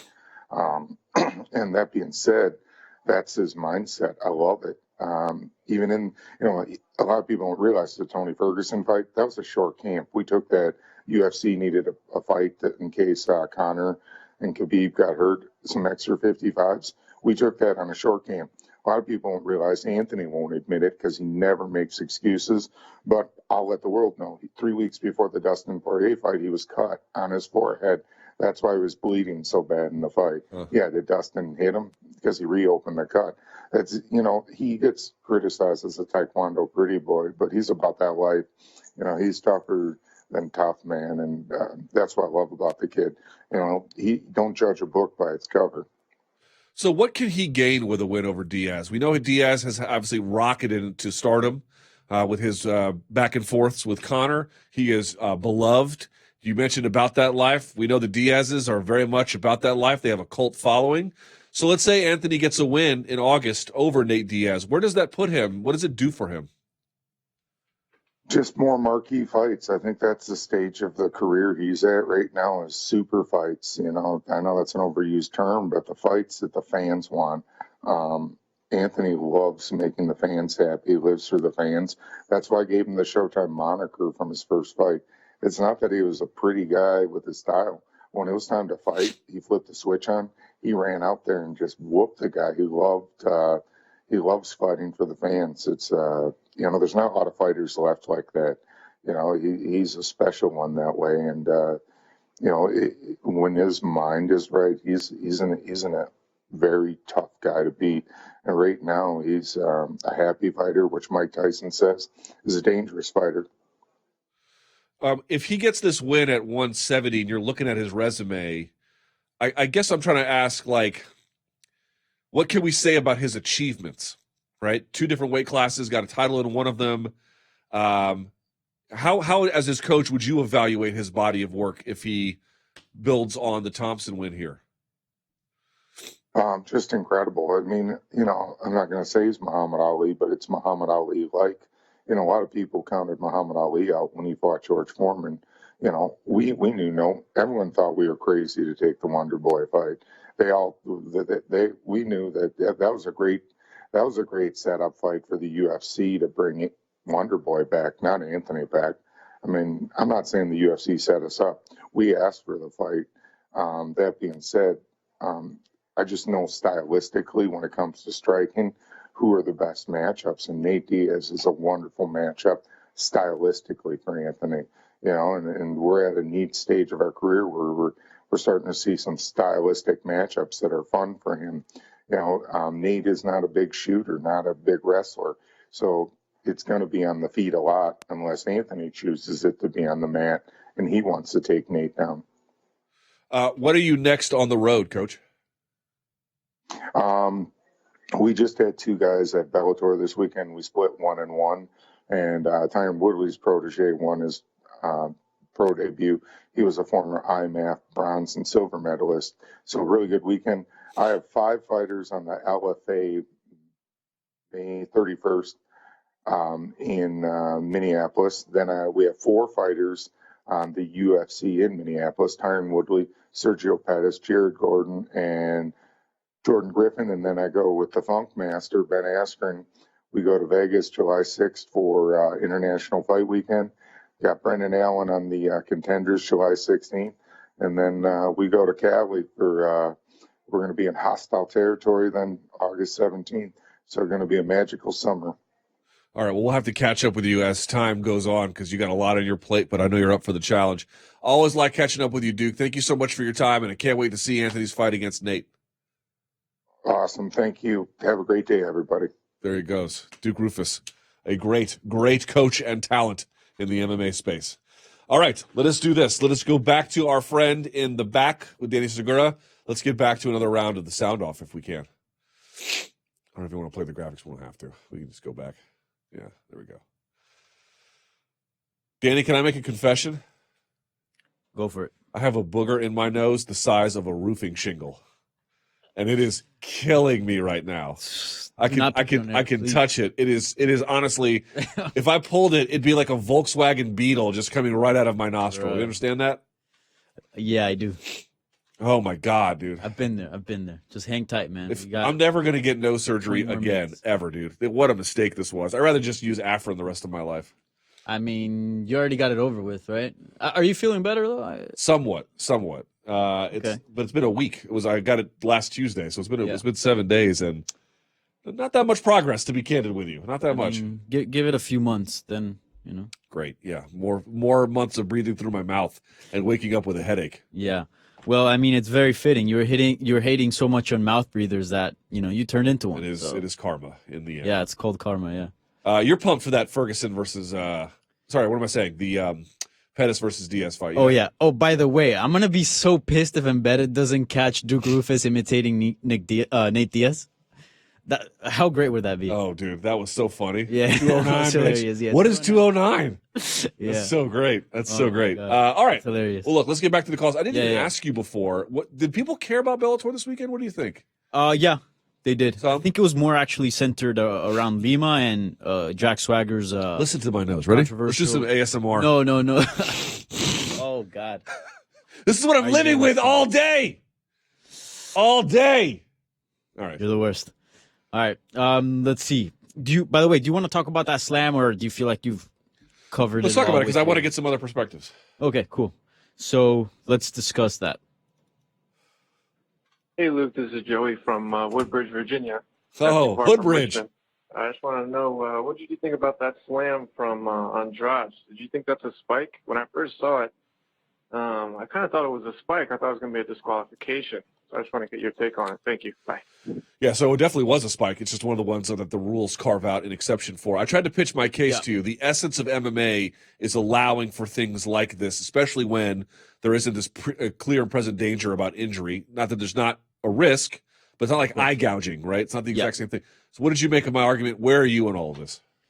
So I feel like some people in MMA, like, just right off the bat, they take a strong stance on whatever subject or question is being brought up. I'm right in the middle where I'm like kind of hearing all sides and then still developing, an idea about it, a standpoint. What I would say is I think I'm more towards allowing slams. However, they can be pretty dangerous, but I mean, so is a lot of things in MMA. You know what I'm saying? Right. So The whole point about MMA is to encourage it. exactly. The whole point of MMA is to destroy Person.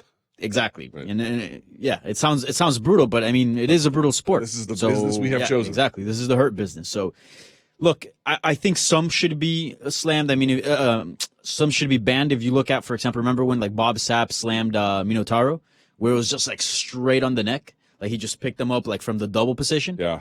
But Like he that- also had a 100-pound weight advantage, That is true. right? Yeah. Big difference. Yeah, I don't feel comfortable watching that because it can lead to a pretty serious injury. Like I'm not saying CTE is like no big deal or anything like that, but like you can paralyze somebody. That's like that's really, really bad.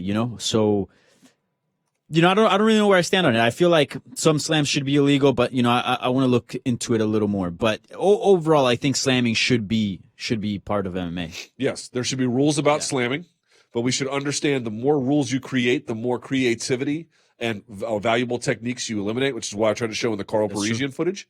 And then also, I think Chael Sonnen's key insight about you take the things that are illegal and you make them legal so that people don't have a space to hide in their composite sports. That is what we are about here. And I just feel like, yes, you want to take danger seriously. So make a carve out. You can't do it but for this submission. Fine. I'm good with I can live with that. I can live with that completely. I think it's a great compromise. All right. Now let's discuss a different point of view about that fight. Hey, good morning, guys. This is Charles Jalen calling out of Atlanta, Georgia. My question is about Rose. Do you think it's a good thing that Rose did not win on Saturday night for the UFC and fighting fans? Not personally, because Rose is a very, very likable champion, very honorable, and for what she stands for. Yep.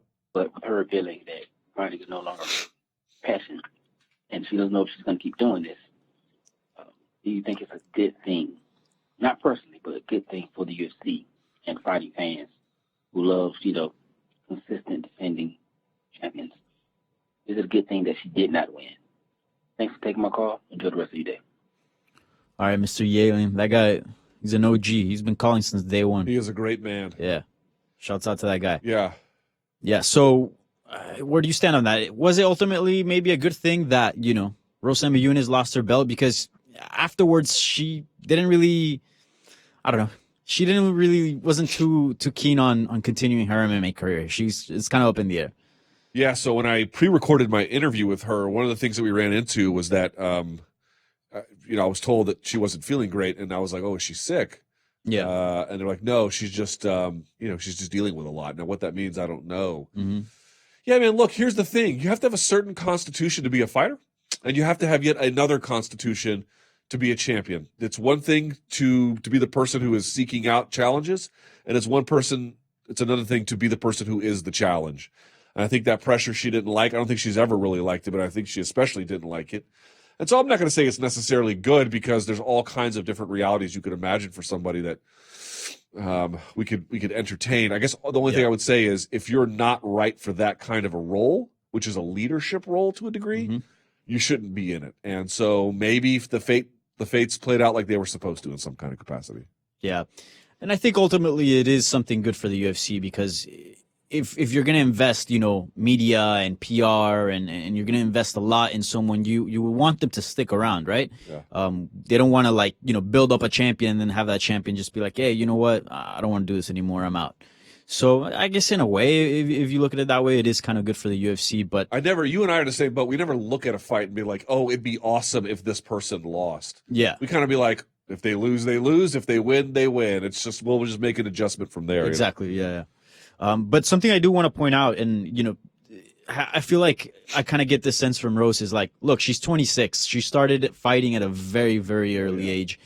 The things that you're into in your early 20s, and then, when you start getting closer to 30, you change as a person, right? You become an adult. Oh, yeah. So maybe, her priorities change as well, I don't really think it's also like, oh, she's going through something, like something must be wrong. Oh. Dude, sometimes. You know what she's going through, Danny? Life. Exactly. Life. That's it. I mean, I don't know if you can remember, but if you go back like from your teens, your late teens and your early 20s, back when, when you were 26, you're a completely different person. Bro, I thought Third Eye Blind was a good band when I was a sophomore.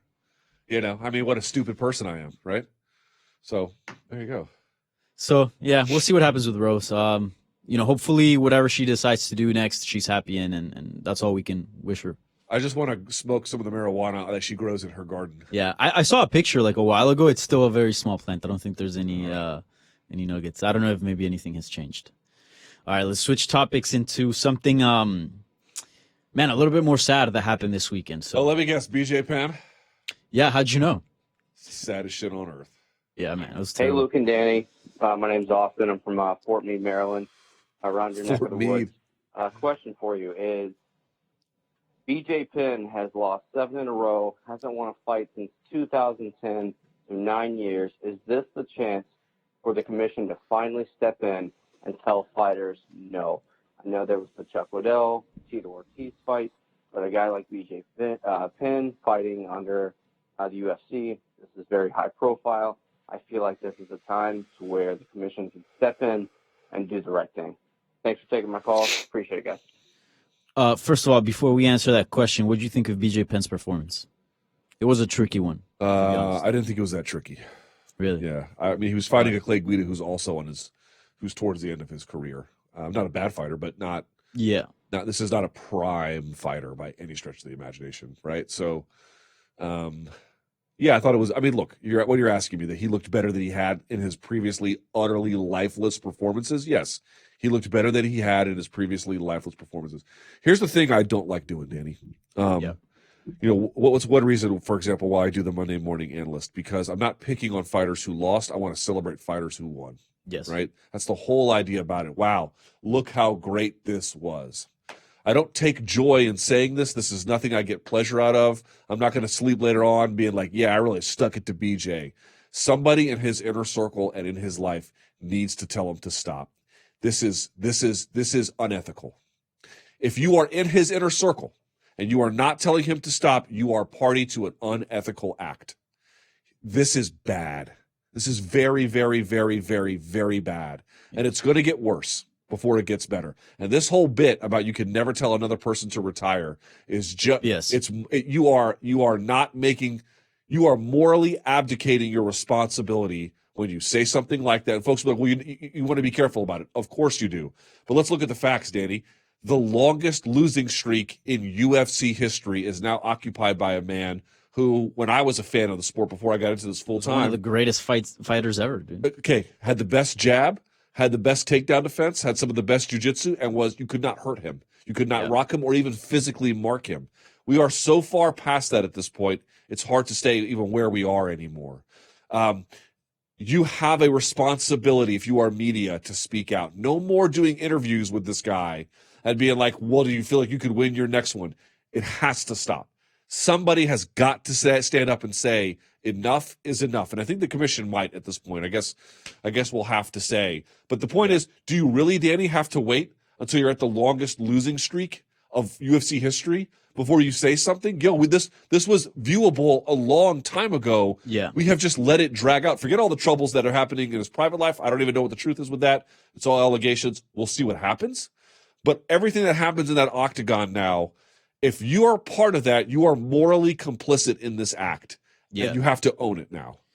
Yeah, I'm with you. I still feel like if he wanted to fight, I wouldn't be, look, I don't want it, but I wouldn't be 100% opposed to it. But something that this question brought up and I think is important was, remember when Chuck Liddell got commissioned to fight, Tito Ortiz, the California State Athletic Commission said, the reason why we're allowing him to fight is because of the type of opponent he's facing, right?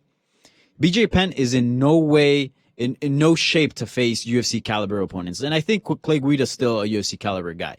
So with that being said, the commission does have the power to be like, look, you shouldn't be fighting these guys. If you want to continue fighting, all right, fight.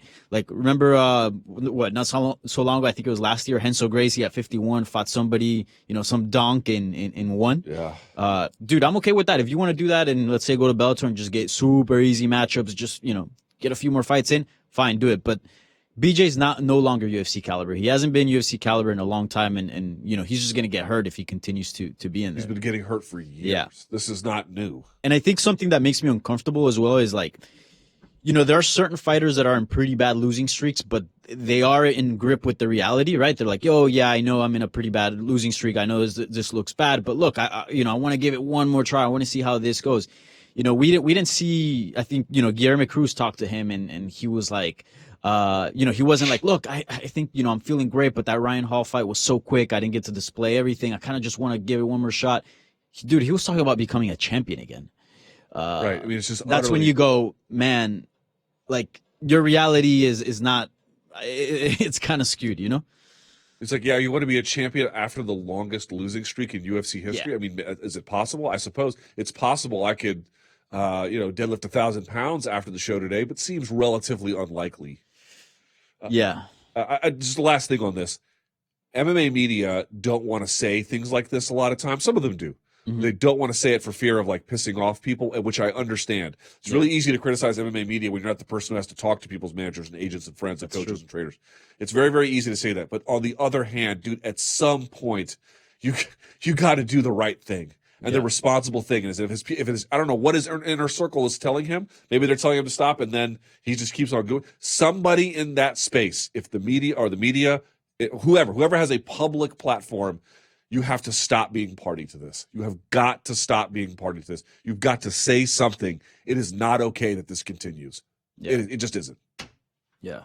I wonder when the UFC is going to step in, because we know how Dana White felt about Chuck Liddell and a few other fighters, and I don't feel like they're giving the same treatment to BJ. I don't know if they see something that we don't. I don't know. I don't know. It's a great question. I don't know the answer to it. Yeah, it's a weird one. All right, let's talk about Jack Swagger, your favorite WWE wrestler. That was so weird. Yeah.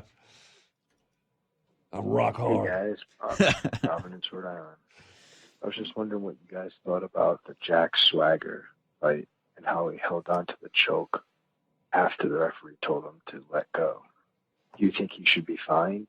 Do you think he should be suspended? Do you think his win should be overturned to a no contest? What are your thoughts? I know in the past the UFC has even gotten rid of fighters or suspended them, I believe. What do you think? Bye. So what happened was he's talking about Babalu Sobral, who did that to, I think it was David Heath. I think he did it twice, right? He might have done it twice, but the big one was he had really busted up David Heath. David Heath was a bloody mess. And then I think he hit him in an anaconda and then rolled through it and submitted him. And he didn't let go. And he held on until the guy went unconscious. Yeah.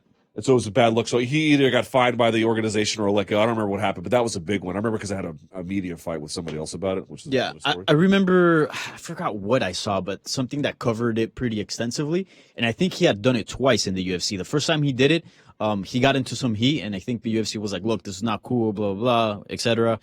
And they let it slide. And then he did it the second time, and it was because his opponent was talking, what was his name again? David Heath? I believe that was David Heath, yeah. Yeah, he was talking mad smack, and, Babalu took that personal. Yeah, and he's like, yo, I'm going to make you pay, right, bro. He did. Yeah, and he just held onto a choke and choked him out unconscious. My whole thought on this was, is it the end of the world? It's not. Yeah. My thought is the commission should probably say something to him. Yes. I don't think he should be fined, and I definitely don't think he should be suspended, in part because you have to look at what happened, right? One of my arguments about the slam is if every time it happened someone was getting destroyed, we would have to have a very careful conversation about it. Yeah. And while there are health risks associated with it and dangers, no doubt about it, I think we have to have a sober assessment of the health outcomes here. Same thing with this choke. What was the health outcome? I mean, it was not great, but it wasn't the end of the world. Yeah. So he should just be probably lectured, and that's the end of it. My only thought was, like, dude, that's the guy you want to flex on? You know, the beat. What they call him on Twitter? Beef plant. No, I saw Post Malone references. Yeah, he kind of does look like Post Malone, man. He just needs like the little. He needs some face tattoos like Stitches. Yeah. You should actually get that. Always tired, I think he has underneath his eyes. What you gonna do, shorty? All right. Okay. God. Now you put that in my head, and all I can think about is him fighting Post Malone. Good Lord, that is hilarious. Yeah, it's not that big a deal. It's honestly, I mean, it's not great. It's not that big a deal. I do think the commission should say something. Yeah, of course, absolutely. Yeah, they have to let other fighters know, like, look, this is not cool. You can't. No, you cannot. Once the referee puts his hands on you, it's time to let go. It's done. And this whole bit about, like, I wanted to make sure. Okay, I mean, stop it. This is not a valid excuse. You know. Especially because the referee has the rubber gloves, I believe. Mm-hmm. So in any case, the only thing was afterwards, where he talked about. Well, I can't even say because, people work in this. It's a work Just environment. Go look up the post-fight interview if you're listening. It's like that was one of the weirdest things I'd ever seen. Yeah, ever. Yeah. He looked like he did the right things. He had good wrestling, I guess, but he's out there fighting. Guys you see on Post Malone on Rough and Rowdy on Barstool. Yeah, but that's what you do with I guess prospects or guys who are just it's a fine way to match him up. It's just a weird way to act. Yeah, burn through him and then be on your way. Yeah. All right. Do you want to talk about something cool or something sad? Cool. All right. Let's talk about Douglas Lima then. He had a pretty nice finish. Yeah, he did. Luke, it is Joshy Fresh from San Diego, and I want to talk about Douglas Lima versus MVP. Can we just talk about the timing of that kick and that uppercut that knocked Michael Venom back to last week? Man, I wish he would fight in the UFC. Thanks. Yeah, dude. The presence of mind that Douglas Lima has, and then the accuracy in a chaotic, weird moment like that, he's so good. Super good. Yeah, and he's never going to be Mr. Popular. He's never going to be the homecoming king. Mm-hmm. He even was like, yeah, the money's nice, but I really want to be champion. I believe Yeah, him. yeah. I believe him, you know? Yeah, he's one of those old school guys that like they fight because they really love it, and you can tell that guy's really passionate about fighting. So yeah, the money's nice. I'm sure he wants to have that, but he really cares about being one of the best welterweights in the world. And boy, that finish definitely proved that. I tweeted, this is like something from Tekken. Like, dude, Yeah. it was insane. Yeah.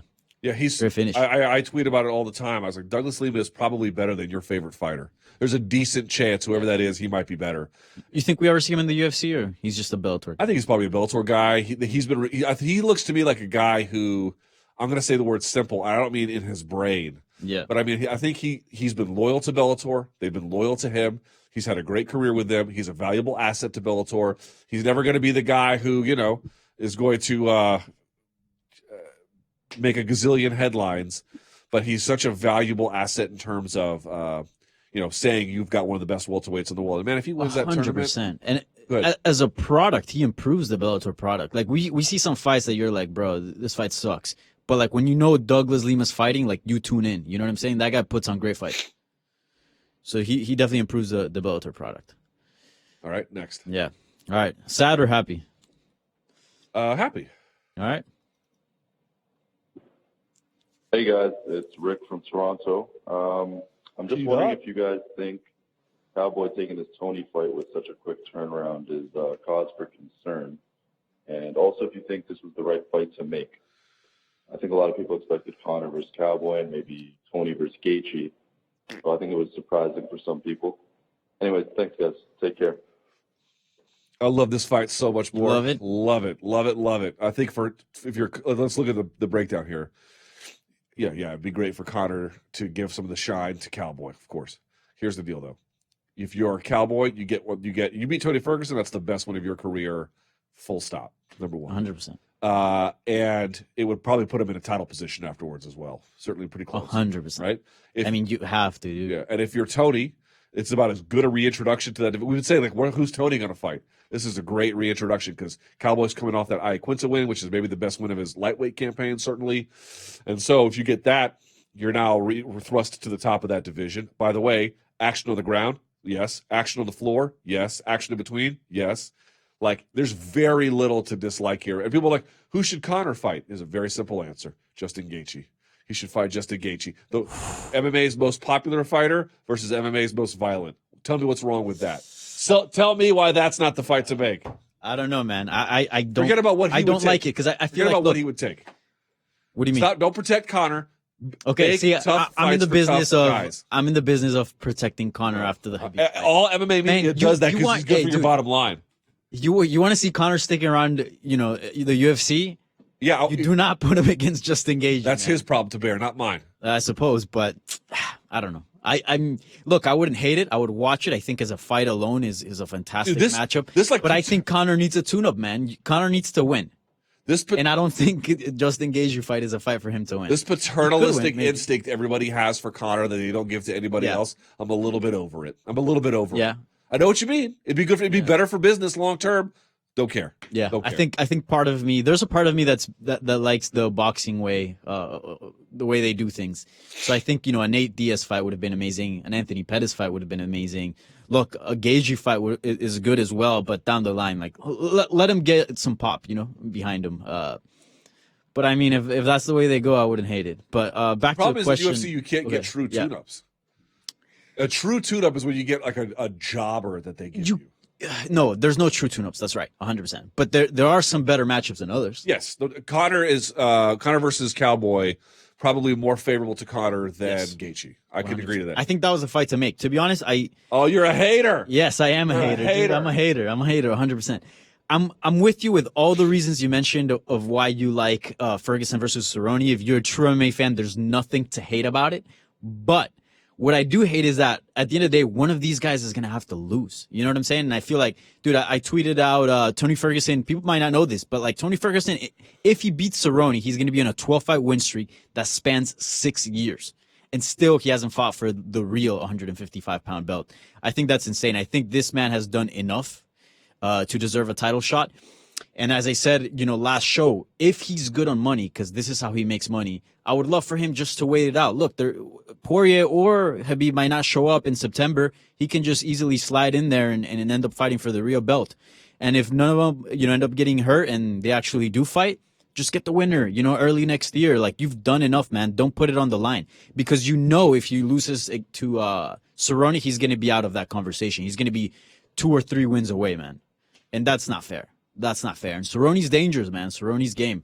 So I don't want to see you Tony want to Ferguson. protect Conor, but I want to protect Tony Ferguson because he's done enough, man. Yeah. He's done enough. He's done it all. He's not going to. Dude, he cleared the entire division. He should have got a title shot a long time ago. He's not in that space. This is about as good as he's going to get given the circumstances. I suppose, yeah. Let him fight it out, bro. Let him fight it out. And if he loses, if he loses and then never gets a title shot, that'd be one of the saddest things in MMA. I agree, but MMA is sad, so. That's true. That is very true. It's a very sad sport. Actually, I left UFC 237 kind of depressed. I was like, Jesus. Oh, not me. Really? A lot of sad things. All right, I think that's the next a perfect segue. Last one, because I gotta go. I gotta get this sheetrock out of my nostril. Yeah. All right. Let's talk about Anderson Silva. Oh God. Hey, Luke, Danny, it's Nino from Washington Township, New Jersey. I had a question for you. What do you think Anderson Silva should do after this fight? Do you think Anderson Silva should retire? And if so, who would you like to see him fight for a retirement fight? What do you think makes sense for his way out the door? Thank you. Who's next, bro? Well, first of all, let's see how bad the damage is. Number one. All right. But like, if it's a torn ACL, I mean, bro, what are we doing? And you see his Instagram post? No. So what do you post? Jeremy Cruz translated it, but basically, like if you fall down, get up, don't quit. It's like, dude, your body is literally quitting on you. Yo, him and BJ, two of the most positive. Your body is quitting on you. Yeah. It's like these guys who've done so many. I'll walk something back I used to believe, Danny. And I'm not saying this is the case with Anderson. I know the question was about Anderson, but we talked about it with BJ. I used to believe it was like these guys who hang on too long. People are like, oh, they're going to damage your legacy. And I used to think that was not true. And my argument was, well, not that it was totally untrue, but overstated. How about that? And my argument was, okay, how are you going to unwind what BJ did? 2 weight class champion before that anybody did it, blowing through Matt Hughes, and then when he was with the Marinovich brothers and all that stuff, beating the Gracies in the way that he did, blah, blah, blah. It doesn't undo that. Those things still happened. Yeah. But then when you begin to, like, did you know what BJ Penn's record is? It's 16-14-2. He's nearly a 500 fighter. Yeah, man. It turns out if you do it long enough, you actually can. I don't think Silva is there yet. I don't think he's nearly in the same position as BJ is. Yeah. But if he keeps trying, he's going to find himself there before we even know it. For sure. And there's talks of him signing an extension deal with the UFC. I know. I couldn't believe it. This is a weird one because going into the Adesanya fight, I mean, you knew my thoughts. I was like, look, I think Silva's still a top 15 middleweight, right? By the way, and he looked okay in this fight. He looked okay. Yeah, he did. But like, I don't know, something about him just being on the ground, wincing in pain, grabbing his leg, and then just remembering, what happened with him when he fought Chris Weidman just makes me feel uneasy, man. I'm down to watch him fight maybe a couple more times, but like, there's definitely something to that Legends division. If he's gonna fight some other old dude, you know what I'm saying? Don't be fighting Jared Cannonier, who was like built, and just looks like a killer, Dude, correct me if I'm wrong. Isn't Jared Cannonier the guy who, like, with crazy eyes, marched down Ion Kutelaba? Oh yeah. People slept on the Killer Gorilla, dude. He's an insane person. Dude. He's an insane person, and I say that as a compliment. Yeah. Jared Cannonier is a wild man, and dude. And I say shouts to Jared Cannonier. I get so sick of these American fighters. I love Brazil, but people are like, oh, they're great sports fans. No, they're nationalists. Let's call that what they are. They're nationalists, and that's fine, but that's what they are. So if you're a Brazilian, they've got your back to the end of the earth. You could be anything else, and they're going to wish cancer upon you and your family. That is who they are. Die. They're going to literally say, we hope you die, right? You're going to die. So for him to get out there and then to drink in the booze, I was at there fist pumping and donkey kicking in my home studio, and then to tell the audience that he didn't respect them. Yes, thank you, Jared Cannonier. I get so tired of these American fighters going down there. I love you, Brazil. Meanwhile, they're throwing bags of urine and coins at him, telling him to get out of the cage. No, forget it. I'm not saying you have to go the Colby Covington route. We have to call them filthy animals. but stop genuflecting before them. They don't want your praise. I guess when fighters do that, they want to be cool, so they usually, learn a couple words and say, obrigado, Brazil. Yeah. But like, look, I kind of like what Jared Cannonier said. Like straight up, he was like, "Yo, if you don't respect me, I don't respect you." So F you. Kind of like the Al Quinta route, which was in Fairfax, Virginia. Good for Al too. They were booing him for no reason. Yeah. He had every right to say that. Bro, he fought his ass off. Like, there's no you know what I'm saying? Do you remember that was the judge's call. You know what I'm saying? That was on Anderson Silva's leg. The dude went in there and fought. Pop quiz: who did Al Quinta beat in Fairfax to get booed? Wasn't it Masvidal? It was Jorge Masvidal. Yeah, Jorge Masvidal. Who he beat, and he gets booed. How is that his fault? And by the way, Jorge's a really good fighter. So, yes. Thank you. I think if you're a fan and you're booing, I understand the frustration, but don't take it out on the fighters, man. They go in there and to perform, and that's what they do. You know what I'm saying? Yeah. Unless there's something dirty, all right, fine. Like, there's something there. But if the guy just goes in there or girl goes in there just to fight and does their job, like, leave him alone. And did Cannonier talk trash to Spider before the fight? Not at all. No, nothing. Respectful. The fight just happened the way it happened. Yeah. And you're gonna boo the guy? Yo, I told you on the MMA beat. I think wherever this goes, if Cannonier loses, like however the fight went, I don't think it was gonna be like, oh wow, look at Jared Cannonier, he beat Anderson Silva. I thought it was gonna be the other way around, like, oh my God, look at Anderson Silva. At this point, if Anderson Silva gets matched up with those type of fighters, that's the type of narrative that's going to continue leaving every fight. If he loses, of course. All right, my friend. I need to go and pull this Lexus. Yeah. Well, I appreciate that you didn't do that on camera. That probably would have been the end of the show. So you understand? I came this close. Really? Yeah. Jesus. I am a gross person. All right. Great job today. It was nice to see you. Thank you so much. Want to thank all of our guests, Alexander Volkanovski, Jordan Burroughs, Duke Roufus, all of you guys. Keep sending the tweets using the hashtag the MMA Hour. Keep calling us. 844-866-2468. And until next time, stay frosty.